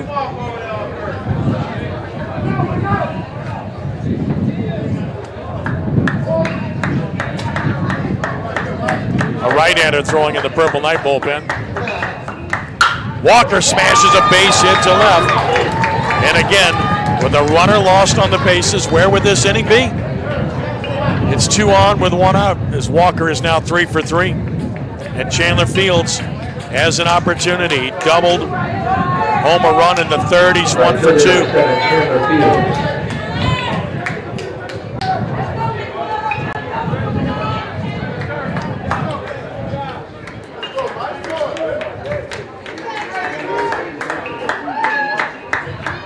Fields bats. Runners lead first and second. Pitch on the way is high, and it's ball one to Fields. Looks like Landon Williams throwing in the bullpen for St. Aug, sophomore. A ball and no strikes. And another. High, it's 2-0. Mims starting to labor. 2 walks, a hard hit single, but he does have an out in the inning. 2-0 the count.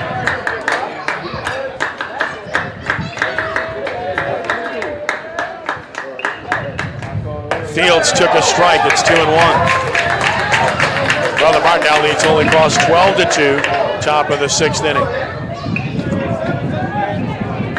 2 balls, 1 strike.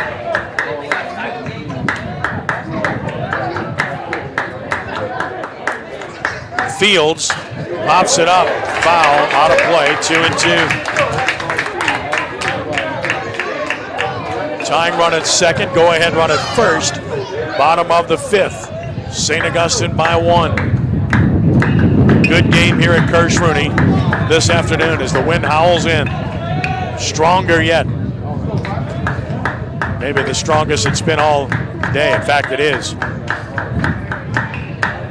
2 balls, 2 strikes. Mims ready. Pitches to Fields. Foul to the screen. Battle continues. At 2-2.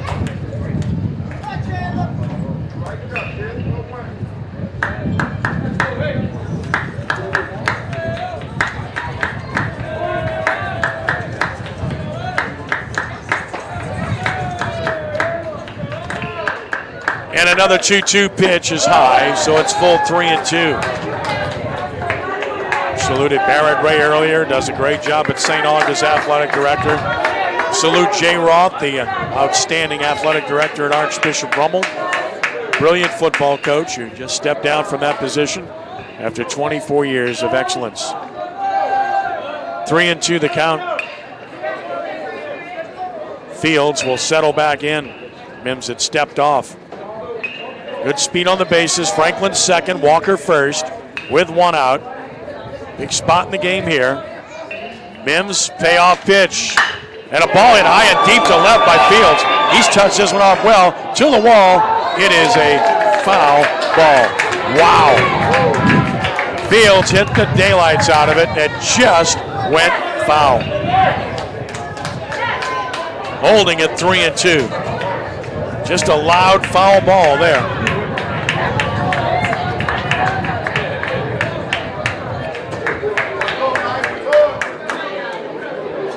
Just enough topspin to hook it foul.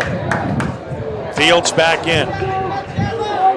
About to see the 8th pitch of the at-bat from Mims, who stretches. Stepping out is Fields. Mims takes quite a bit of time.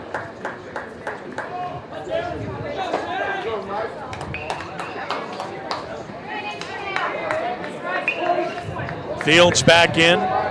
Runners away first and second. Payoff pitch from Mims, ball 4, and the bases are loaded for Tyler Cook. That's some at bat by Chandler Fields. He's a good baseball player, a good quarterback too. He's a good kid. A young man would be more appropriate, right? Gotcha, Troy. Tyler Cook bats, single, and a fly out to center. Single came back in the second.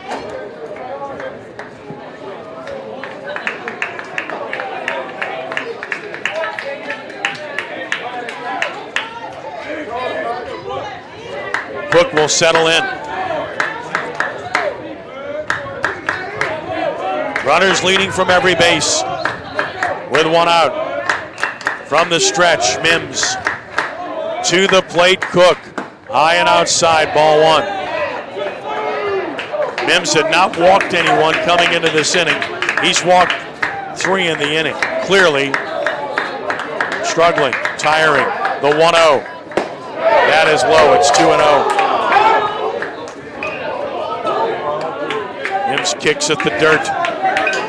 Bullpen action behind him with Williams. 2 balls and no strikes. Stretch, Mims ready, pitch.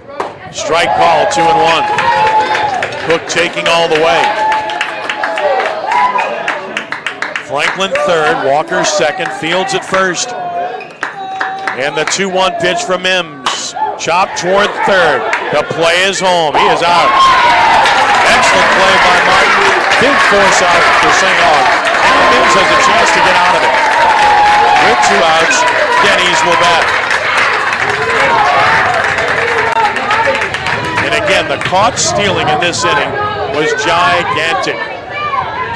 Really changed the inning completely. Pitcher number 20, Jackson Denny. Denny's 0 for 2. He's grounded to short, fly to right.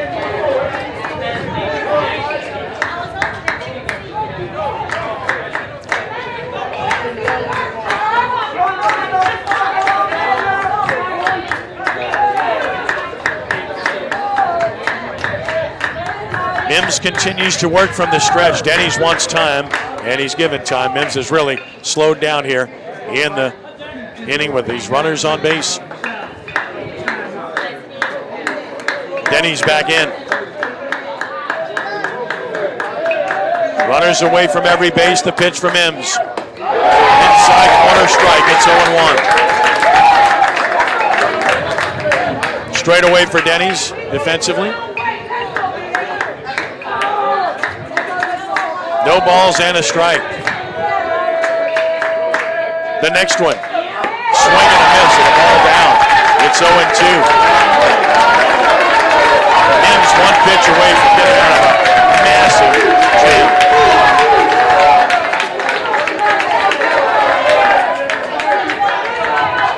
No balls and 2 strikes on Denny's.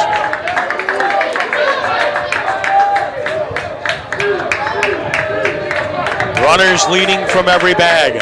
Stretch by Mims. 0-2 to Denny. Swinging a little looping line drive to center. Center fielder on. Can't get it. Base hit. 1 run home. Go ahead, run to the plate. He's safe. A 2-run single by Jackson Denny's. And Rummel takes a 4-3 lead. Denny's comes through on an 0-2 pitch and delivers Franklin and Walker with the tying and go-ahead runs. Or rather, delivers Walker and Fields, pardon me.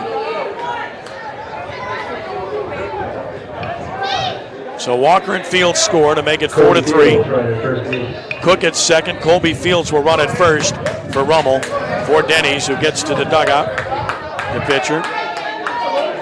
Now still 2 on, 2 outs for Logan Bertucci, who doubled in the 4th. He's 1 for 2. Stretch by Mims. Pitch on the way. Sails outside, ball 1. Again, the 2-out hit for Rummel. It's been the key for them today. Scored both their runs in the 3rd with 2 outs. Both their runs here with 2 outs. Popped up Bertucci, foul territory right side, near the Rummel dugout and out of play. 1 ball and 1 strike.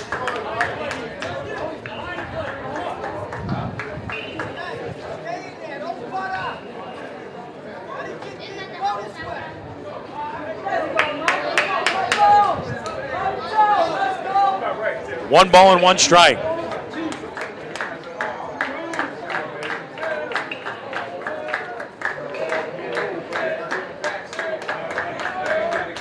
Mims with the pitch. And over but low. It's 2-1.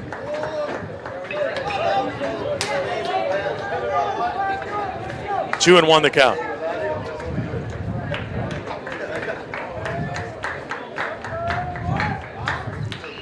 Bertucci took it away. It's 3-1. Mims has only retired 1 batter in the inning. Remember, Rummel lost a runner on the bases, so this would be a bigger inning than it is. 3-1 the count on Bertucci. He's driven in 12 on the year. Cook second, Fields first. 3-1. Strike called. It's full 3-2, and now the runners will take off with the pitch. Cook from second. Colby Fields from first. 3 balls, 2 strikes, 2 outs. There they go. Payoff pitch is hit high and deep to left. Hooking foul, though. Left fielder is over, and into the bullpen area of St. Aug, so it holds 3-2. Rummel has really hit the ball hard all day here today. They have 9 hits, and they've had some loud outs as well. 3-2 on Bertuzzi. He'll get another crack here.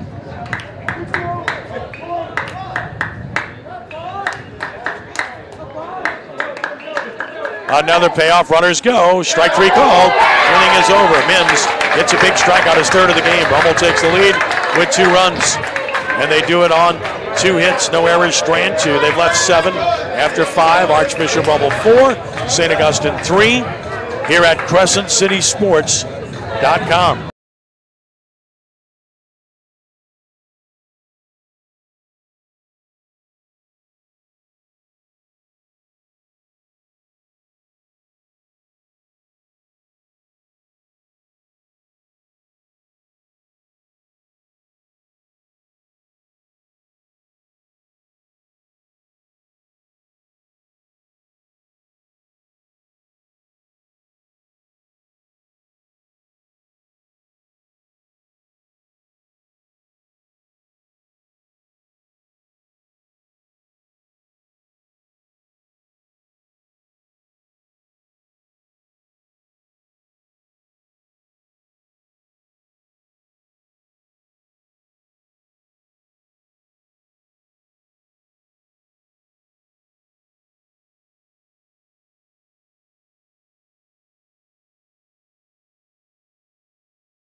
Four runs, 9 hits, 1 error.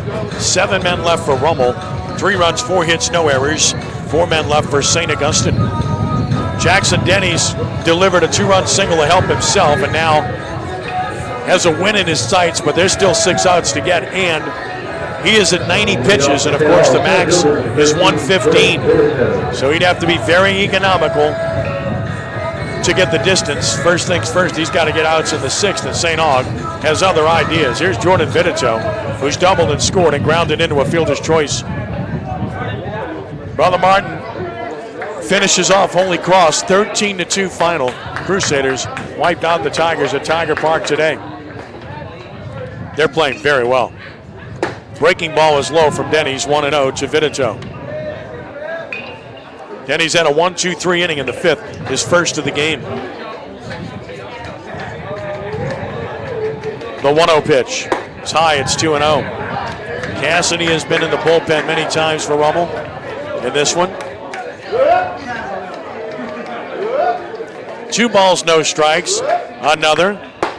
That's low, 3-0. So Denny's threatens to walk the leadoff man after just getting his team the lead. Hayden Elwell throws in the Rummel bullpen now. The right-hander, 3-0 pitch. Strike called inside edge, 3-1. Vitito made him throw one.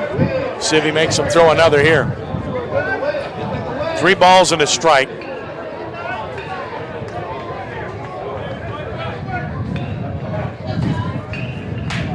Here it comes. Popped him up on the infield. Second baseman Walker sees it, wants it, catches it. And now Kenya Huggins doubled home a run in the 2nd and struck out swinging in the 3rd.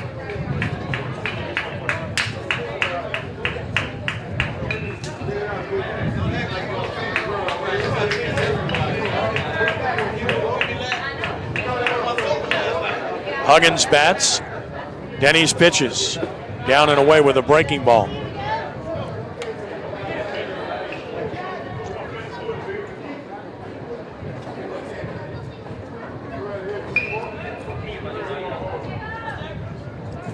.95 and counting for Denny's. 1-0 the count. Stepping out is Huggins. Umpire gives Denny's a new ball. Denny's fired that one, and that doesn't count as a pitch. A ball and no strikes. Another pitch is on the way. Fly ball hit to left, but it's going to be handled. Hanging up for Johnson, who comes on now. And boy, the wind worked on that. Blew it straight in. Johnson did the right thing. That ball Did pretty well initially, went back, but then had to come charging in. Makes the catch for out number 2. Gives you a pretty good idea of how hard that wind's blowing in right now. Here's Cabral Johnson. He's grounded to short, lined to second softly. 2 gone.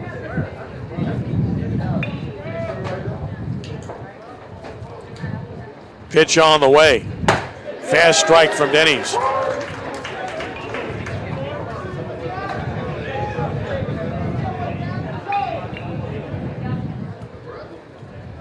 High and away, 1-1. If Denny's can get Johnson, good chance he'll start the 7th inning. But he's got to get Johnson based on pitch count. Here's the 1-1 pitch. In the dirt, it's 2-1.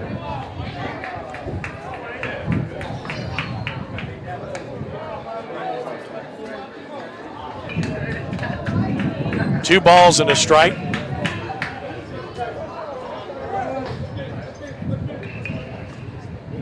The 2-1 pitch. Did not get the call inside. It's 3-1. Baptiste on deck. 3-1 the count. Foul to the screen. It's 3-2.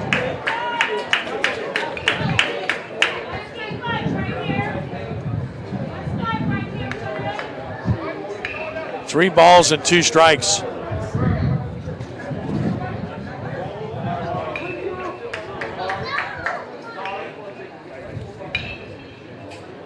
Payoff pitch on the way. Ball 4, walked him. That'll certainly hurt Denny's. Denny's may have hurt his foot. I think Denny's turned his foot. He's in pain. So not only is it a walk, but now he's hurt his right ankle or foot here. He grabbed at it right away and came away limping, and here comes Nick Monica. Not sure what happened. Hard to spot. Then he's trying to walk it off. Now he sits down. That's not a good sign.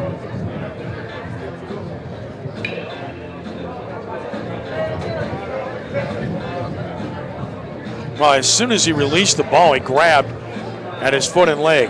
And here's what worries you. Jackson had that major reconstructive knee surgery. All 3 ligaments torn. They're rubbing the back of his leg, though, so that clearly would indicate, looks like the hamstring area that they're rubbing on. That's not good either. This is Rummel's catcher, who's outstanding. He's their best pitcher as well. Obviously a key hitter. He drove in the 2 runs and put Rummel ahead. Trainer Jimmy Kreitcher's out there as well, and they talk it over. Denny's says he wants to stay in the game. Elwell is in the bullpen.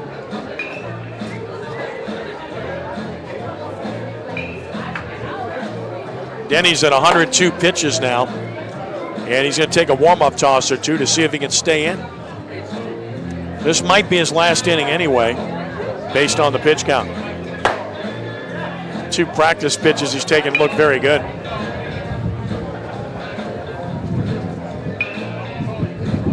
Nick Monica comes out again to ask him about it.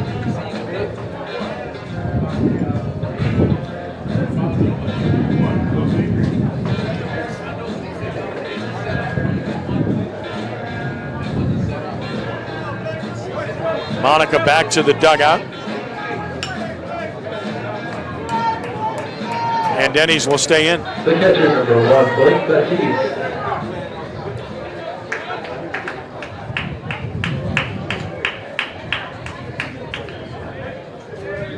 Here's Baptiste, who's reached on an error, struck out. See if St. Aug does some running. That's what they do. Stretch pitch, not going. Showed bunt it, bunts it foul. It's an unusual play with 2 outs and a runner at first. It's 0-1. Baptiste is trying to get on any way he can. 0-1 the count.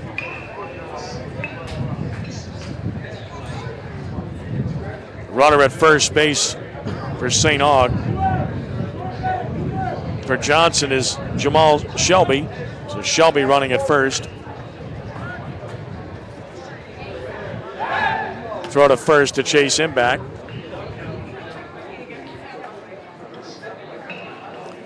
So Shelby, a freshman with speed, runs at first.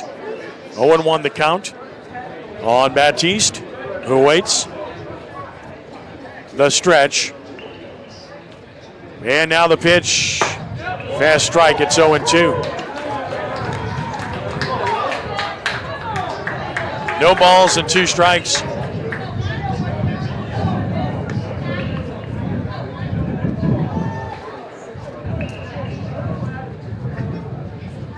And here's the 0-2 pitch, and boy, that's way high. And outside, off-speed pitch got away. It's 1-2.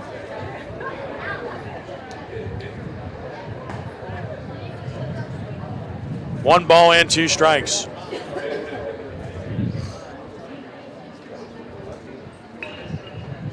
Lines it foul. Look out. Over near the Delgado players who are watching on the side, holding it 1-2.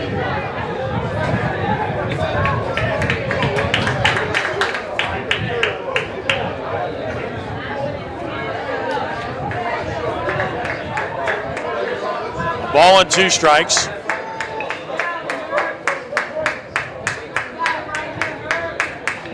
Sign given. Denny stretches.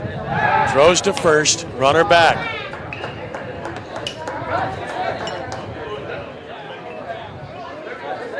(4-3) Rummel, bottom, top of the 6th inning. Stretch by Denny's. 1-2 pitch. Runner goes down and in. No throw. Stolen base. Tying runs in scoring position. Shelby steals second. And now a 2-2 count. 3rd stolen base of the game for the Purple Knights in 4 attempts.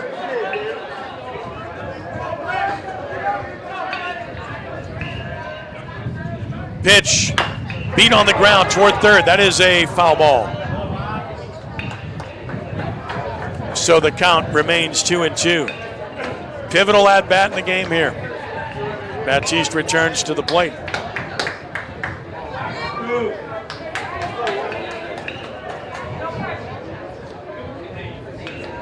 Will stand back in. Shelby second with 2 outs.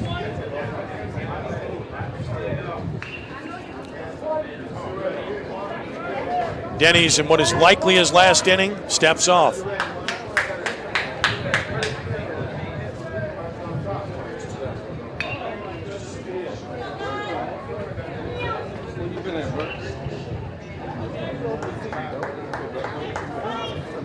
About to make his 109th pitch. 2-2 the count. Jackson pitching, and a swing and a miss. Waved at a breaking ball. He's out of it. 6 strikeout for Denny's. No runs, no hits, 1 left. St. August left 5. Bottom of the 6th coming. It's still the Raiders 4, the Purple Knights 3 here at CrescentCitySports.com.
Bottom of the 6th, 4-3 Raiders on top of the Purple Knights, and what's turned out to be a really good ball game. And here in the bottom of the 6th, Rummel will send Stephen Powers, Lance Johnson, and Cade Rivera up against Mike Mims, who's thrown 95 pitches in 5 innings, so he's on a short leash too. Joe Sherman rejoining us now. Joe, this has been a good ball game. Hey, I'm going to use a line I tell the umpires all the time. I'm missing one hell of a game. And been a good one. This has been a good one. Stephen Powers is grounded to first, grounded to second. Denny's probably finished based on pitch count, so Rummel very much would like to get another run or two. Down and out, ball 1 for Mims. Mims showed on that one like his fatigues might be setting in. 1 ball and no strikes. Here's the 1-0. Down and out, 2-0. Well, Rummel had him on the ropes last inning. Scored twice, but they lost a runner stealing in the last inning, which took them out of a huge inning. 2-0 the count. Sorry I had to walk away, Kenny, but I had a major recruit meeting and couldn't miss it. 2 balls and a strike on Powers. And here's the 2-1 pitch. That's high, and it's 3-1. Yeah, Mims looks to me, in the little short time that I've seen him since I last left him, he's gotten a little arm fatigue. On 3-1 pitches, and Powers takes it low. He's on. Leadoff man aboard for the Raiders. Purple Knight bullpen is busy. Lance Johnson will bat, and I wouldn't be shocked to see him bunt here. 1 more run would be huge. I think you small ballers from here on out. You get that leadoff runner. There's a good bunter at the plate. Great bunt situation. I don't see why not. The only reason you wouldn't bunt is you left against left on deck, but still no reason not to. Looks like Landon Williams in the bullpen for St. Aug. Mims had no walks through 5 innings. He has 4 now. My old high school coach would be taking a strike right here. Johnson shows bunt early, took it high. 1 ball and no strikes. I don't mind the showing bunt early because you want to get it down. Yeah, well, I think this might be a fake bunt situation here. Slash? Yeah, but I think it's more of a take situation because the leadoff runner walked on 4 or 5 pitches, and now you got 1-0 to the next hitter. I wouldn't be a bit surprised if he's taking a strike. On 1-0, shows bunt early. He is taking it way high, 2-0. And again, Mims really laboring now. Gotta believe Rummel will have Elwell on the mound in the 7th inning. He's been throwing in the bullpen, and Denny's at 110 pitches, and Mims is laboring. Yeah, you can always tell the body language is going to tell you that he's not right. You know, he's stretching his arm. His body language is not very positive. Now over 100 pitches as he bunts it, and it is a good bunt. Only play to first. It's low, and he's saved. No, he isn't. He caught it. Wow, what a play by Huggins. Short out that ball. What a nice play by Huggins that was. Huggins dug it out. Really good play by Kenya Huggins. Saves disaster for St. Aug. Sack bunt for Johnson, and now Cade Rivera bats with 1 out. That's an interesting decision on 2-0, but he got the bunt down.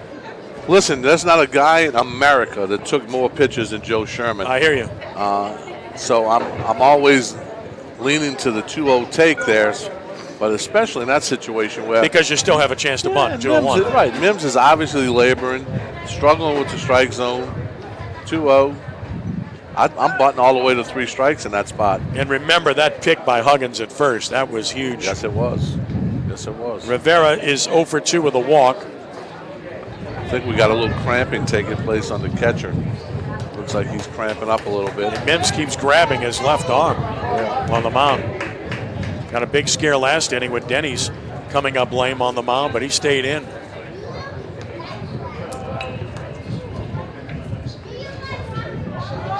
Runner at second, that's a big run. Powers with 1 out. Here's Rivera at the plate. Mims taking a lot of time.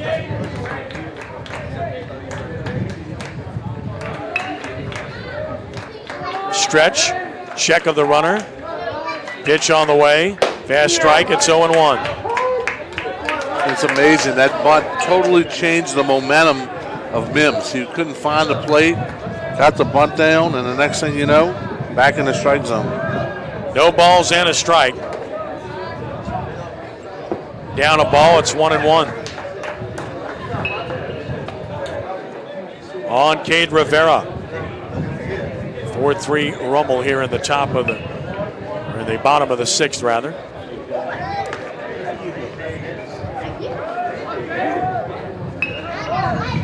Rivera grounds it to first. Huggins playing deep has it. He'll win the race to the bag for the second out. Not On the really play, sure why Powers to third.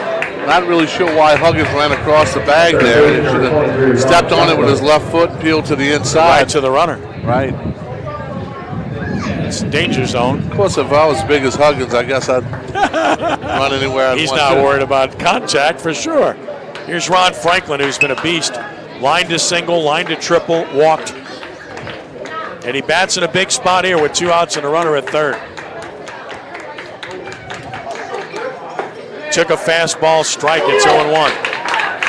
Big pitch for Mims to get ahead of Franklin, who's been on his pitches today.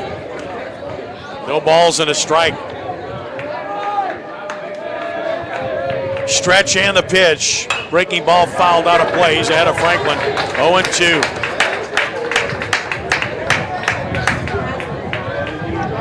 Well, if there's ever a time for a 2-out base hit, Rummel wants it. And then if there's ever a time for a 2-strike pitch, St. Aug wants it. You bet. No balls and 2 strikes. And Mims takes a walk to the side of the mound.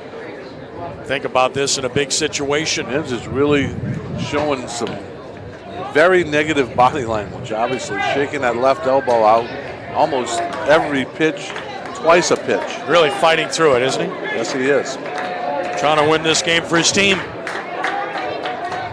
On 0-2, Mims to Franklin and outside and out. 1-2. 1 ball and 2 strikes.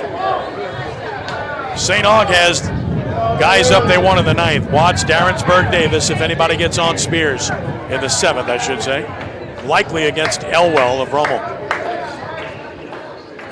1 ball, 2 strikes. Franklin waits. Mims stretching and pitching. Down, blocked nicely by Baptiste. And now from 0-2 to 2-2 on Franklin. Nice job by Baptiste with that runner on third base. Getting his body in front of the ball and not allowing it to get underneath him. 2-2 the count. Mims is stretching. And pitching. And a swing and a shot to left by Franklin is going to be a base hit. Run is home. Franklin with extra bases, his 3rd hit of the game. Look at him run as he rounds second, but he'll check in there with a huge 2-out double. And it's 5-3 Rummel, while Franklin has just swung the bat so well. That's a big 2-out base hit there by a senior who's been there, done that, and got clutch hit after clutch hit for the Raiders in the past. None bigger than that one. Big run for Rummel, and now another runner at second, and Mims is done. I just don't think he's grabbing that left arm. Joe, he's in a lot of pain out there. Yeah, he's bent down to his knees and rubbing his left arm pretty. Oh boy, I hope he's okay, man. I hate seeing that. Yeah, but you could see him laboring out there. Doesn't look good. No, it doesn't.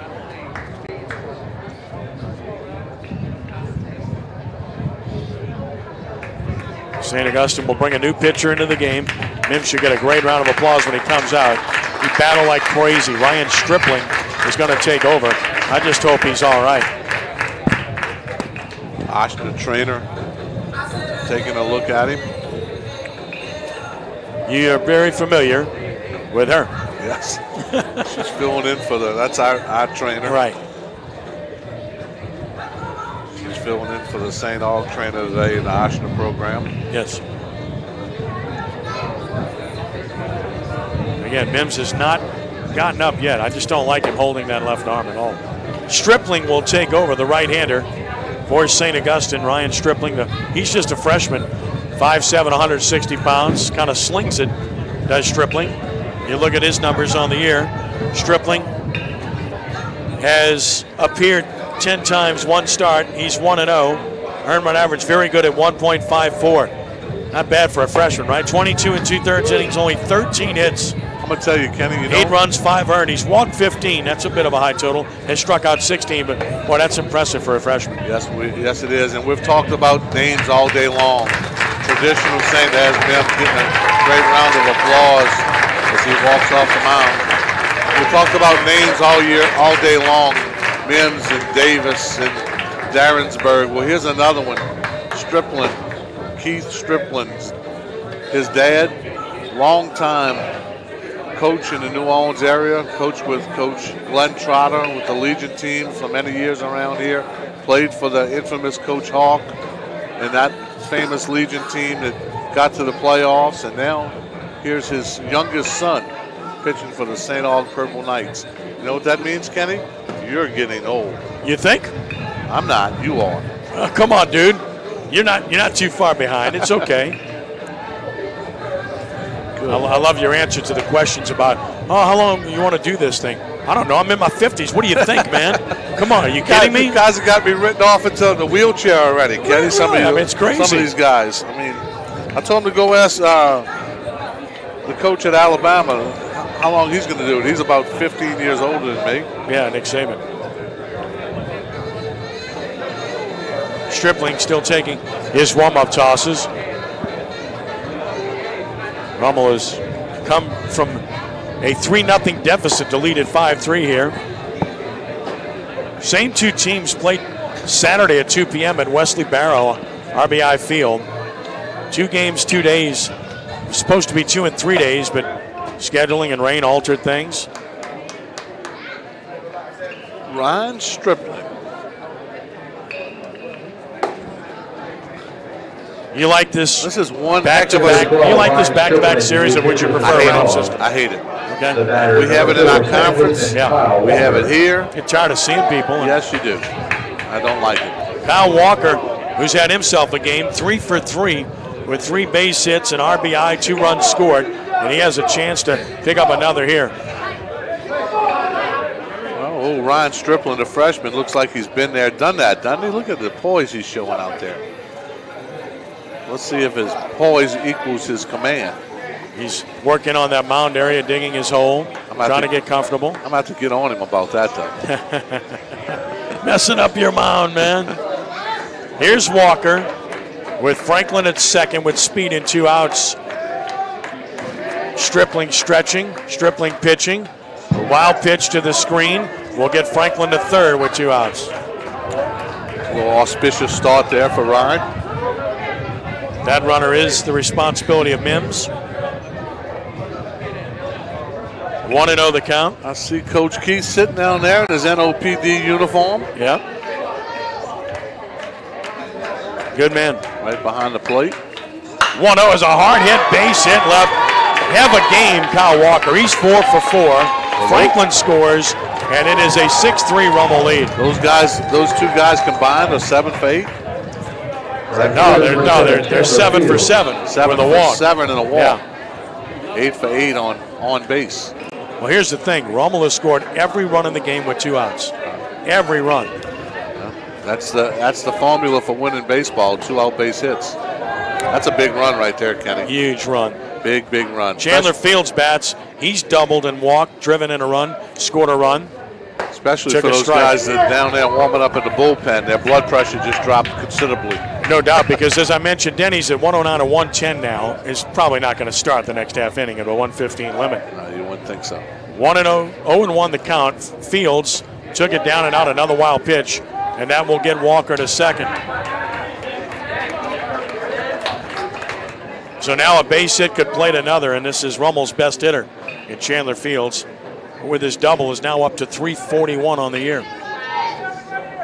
Again, I've said it before, if this guy would concentrated on baseball, he'd be a really good baseball player at the next level. But he's a quarterback who signed with UL Lafayette, and he loves football, and understandably so. Can't blame him for that.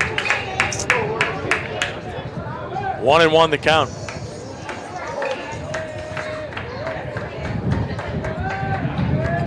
Stretch and the pitch is high and away, 2-1.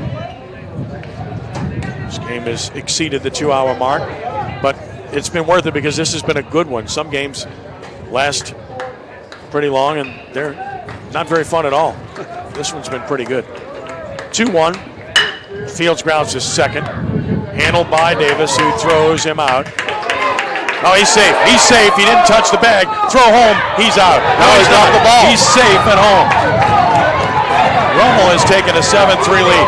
Huggins did not get to the bag. He missed the bag on the tag. And if we can see the throw, he definitely didn't miss the bag. And then he stabbed again with his foot to get the bag a second time. Watch this.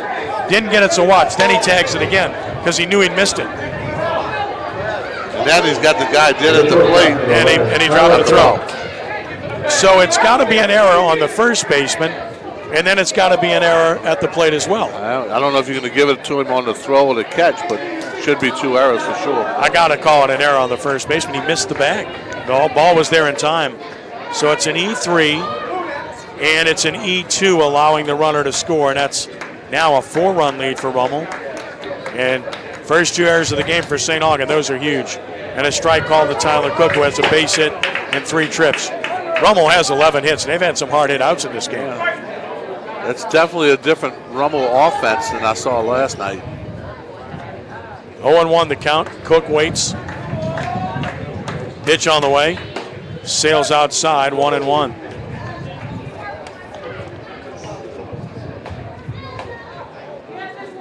Raiders up 7-3 now.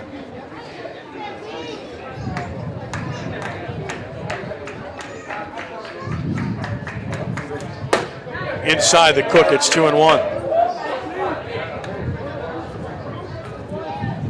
Ryan Stripple's got decent velocity for a young man. He does. 2 balls and a strike. Up and in, 3-1. Snap throw to first, runner back. 3-1 the count on Cook, who should see something good to hit here.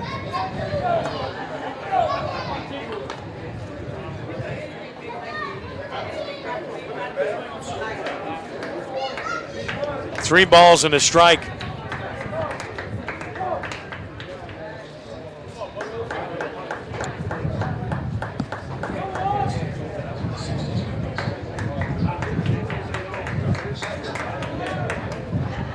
Down a ball, ball 4, so it's 2 on and 2 outs as Cook is on. Now, Jackson Denny's will shed the gear. Jackson Denny's had already had the catcher's gear on, so he's obviously not pitching the 7th. He's going behind the plate. No doubt. At the plate, number 20, Jackson Denny. So that's already been indicated to us. So Rummel's going to bring in a right-hander who's throwing in the bullpen right now. That's Elwell. Denny's had the big 2-out, 2-run single back in the 5th inning that put Rummel ahead. He has a chance to do some more damage here.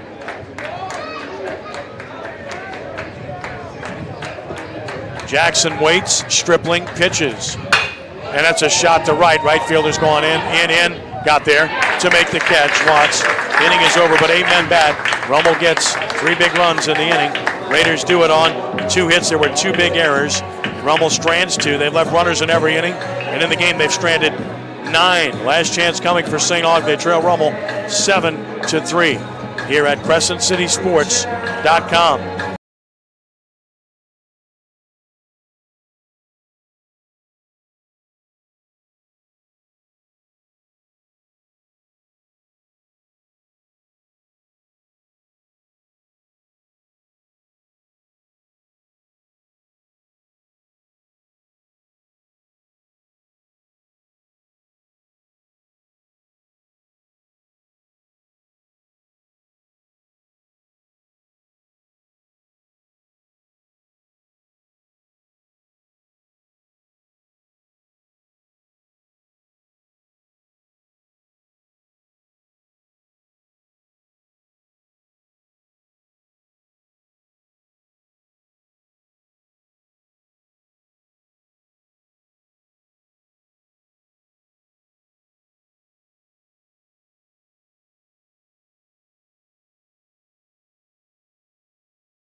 7th inning ready to begin. 7-3 Rummel on top here as we go to the 7th inning, and Herb Watts leads it off for St. Aug against Hunter.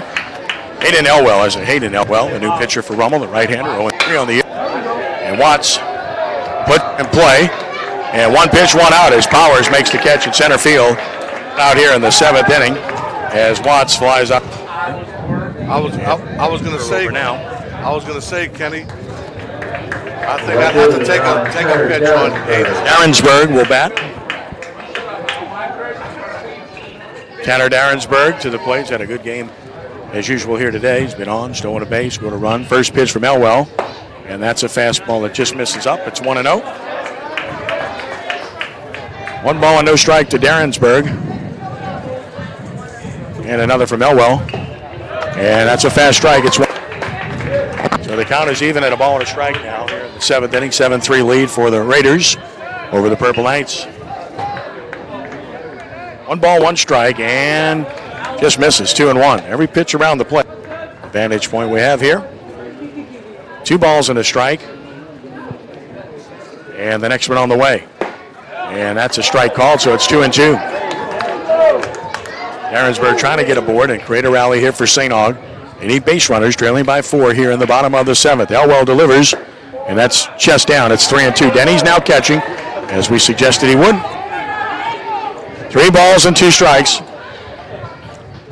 Tanner Darrensburg waits for the payoff pitch, and he swings and hits it towards short. Cook has it. Throw to first is in time. Rummel's an out away from a big win. 2 quick outs. Elwell gets 2 outs here. And now Eddie Davis will be the last chance for the Purple Knights. Second baseman number 4, Eddie Davis. So here's Davis.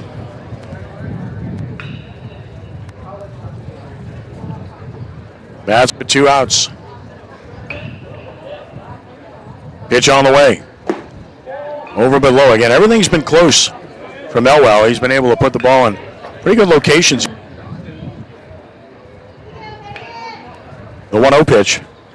And Elwell gets a strike in there. It's 1-1. So a ball and a strike here. With 2 outs in the top of the 7th. Raiders from a win and the stop of St. Aug win streak. And that's down, and it's 2-1. Remember, the Purple Knights have won 6 in a row. Raiders have lost 5 straight, but both streaks in jeopardy here. 2 balls and 1 strike, and the next pitch. Tapper foul over toward the Purple Knight dugout. It's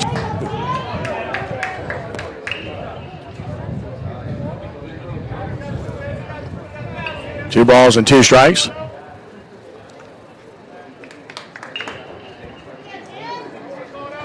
Two balls and 2 strikes. Elwell will settle back on the rubber, getting the sign from Denny's. And here's the 2-2 pitch. Breaking ball beat on the ground to third. Franklin has it charging to setting gun. And that's it. The Rummel Raiders have defeated the St. Augustine Purple Knights by the score of 7-3 here this evening. And a well-played game by Rummel. Snap their losing streak and put themselves back in shape here in Catholic League play, as they did a great job this game. Raiders win it by the score of 7-3 here this evening over St. Augustine. And a really good performance by the Raiders. In particular, their offense was outstanding. And also, Joe, their pitching, Jackson Denny's, after a little bit of a rough start. Remember, had that unearned run. He really settled in and did a great job, Joe. No doubt about it. Kenny came in and settled in, like you said, after getting through a tough first 3 innings, but got the pitches where he needed them and got his team back in. His offense got going and got him to the finish line with a 7-3 victory. I know you're down there trying to get Coach Monica. As soon as Kenny gets Coach Monica, we'll get back to him. And I see him chatting. He's going to try to interview him here at home plate. We'll go point back to him and see what he's got. So, Joe, a good performance, obviously, by Rummel. And we'll be visiting with Nick Monica, also with Jackson Denny's and with Ron Franklin here momentarily as both the teams extend their handshakes. And we'll get all 3 of those together and get some thoughts from the winners here as they come joining me now. We'll get the 2 players first, and then we'll get the head coach as well, as Ron Franklin's joining me now, and now Jackson Denny's is joining me. All right, guys, one on either side. So first and foremost, let's start with Ron. 3 for 3, walk. You almost hit for the cycle, man. Single, double, triple. That was what you guys have been looking for a while. You just haven't been able to score many runs lately. The bats broke out today. Yes, sir. We had to do a lot to get my team up today. We came out here with a lot of enthusiasm, and we came as a team today. Talk about you. You felt good at the plate today. You were zoned in. You saw the Mims pitches very well. Yes, I've seen it very well. And then, of course, where this team is concerned, this team started off the season great. You were 13-4, and kind of hit the skids lately. This is what this team is capable of, right? Yes, sir. We compete every day. Even though we lose, we still compete. You like this playing field. Looks like you'll be playing here for a little while longer, right? Yes, sir. Congratulations. Jackson Denny's obviously a great performance here. You fought through it. You know, you had an unearned run against you, and you had to battle back, and you really got stronger, it appeared. I know you would like to be out there in that seventh, but pitch count wouldn't prevent that. How'd you feel on the mound? Obviously coming off of a couple of outings where you weren't as sharp. It felt good to get back and swinging things. So, I mean, I felt really good in the bullpen. You could ask him. He was down there. And, we'll get him to come on the side. Yeah, so, I mean, we made some plays in the field. That was big, and we just played as a team today. You know, and then you have that offense behind you. I mean, you're down 3-0, and the way things have been going, you're like, oh boy, here we go again. But not today. This team swung the bats well from start to finish. I mean, I think the last few games we have been swinging it well. We just couldn't get things to go together. Like, we'll get untimely hits, and we'll have a good at bat and a bad at bat. I think today it just all came together. We played great as a team. The energy was really good in the dugout. So, I mean, it just feels good. 2-run single put you ahead. That was huge. Talk about that. I mean, I just felt like I had to do something, and I don't know, I saw it well. You like seeing those extra runs in the bottom of the sixth before you had to put the gear back on, right? Yeah, so the insurance runs, I know it helped Hayden a lot up and down. He seemed really calm there, and he got the job done, so all praise to them. All praise to the defense, too. So, congratulations, Dan. Yes, sir. Nick Monica, boy, this is a sight for sore eyes for you. What a relief. This team has the ability to do a lot of good things. I mean, you were 13-4, and then things didn't go well. Down 3-0 in this game. It looks like this team looked like the team we saw earlier in the year after that. I think Jackson just said it best. We've had a lot of games and that we played the last 2 weeks where we've out-hit or been right there on the scoreboard as far as the hit column goes with the opponent, but it hasn't been a string of things. It's been a good at-bat and then a bad one. And we actually had that happen to us early on today. And then we finally were able to put something together, and Jackson came up with a big 2-out hit. Ron added on with the 2-out hit. Kyle with the 2-out hit. So a lot of 2-out hits today, and that was the name of the game. Every run you scored came with 2 outs. That's when you win games. That's a sign of a winning team. Yeah, and of course it starts on the mound with Jackson. I actually think he got stronger as the game went along. He didn't come out the gate strong, but that's a credit to him. Pitching through it when he doesn't have his best stuff, and so I'm glad to get him back on track too, because he had a couple rough outings. Made some switches defensively, and they seem to be paying off. So far, so good. 2 error-free games, and then today we drop a thrown ball at first, but almost go 3 straight error-free games. And usually when you do that, you win games. But this league's so tough, and the teams we've been playing are so tough that you got to do even more. See them again tomorrow. Yep. Yeah. We know that they'll be ready tomorrow, and it's a good team. I mean, they're just as talented as anybody that will play, and Hayden's got that St. Aug magic still. Congratulations, Dave. Appreciate it. It's Nick Monica, head coach of the Raiders, who win it here today by the score of 7-3. Joe, back to you.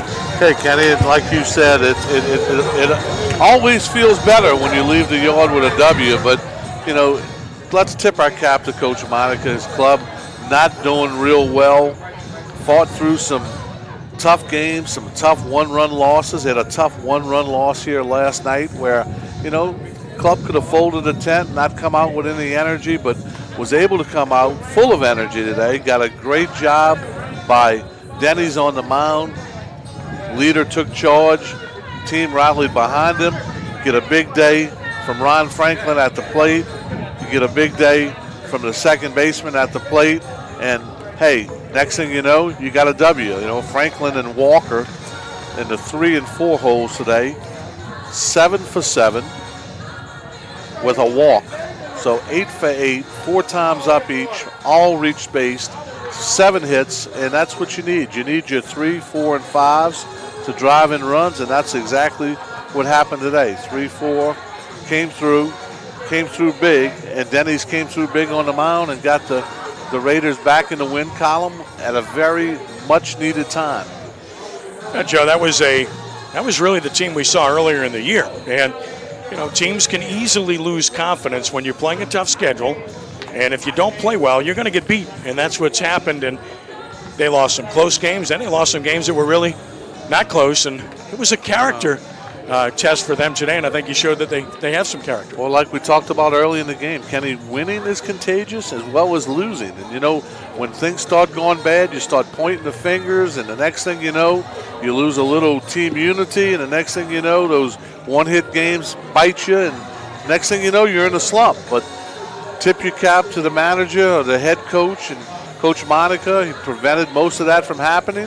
Got a big win in the Catholic League today against a very good and very hot St. Aug team. So not only was it a win, but it was a win against a quality opponent at a very much needed time. Well, it's also an important game because power points. And you look at unofficially coming into this game, Rummel was 9, St. Aug was 10 in Division I. So it's an important game in that regard. And of course, they play the second game of this series Saturday at 2 p.m. at Wesley Barrows, so things could change there dramatically as well.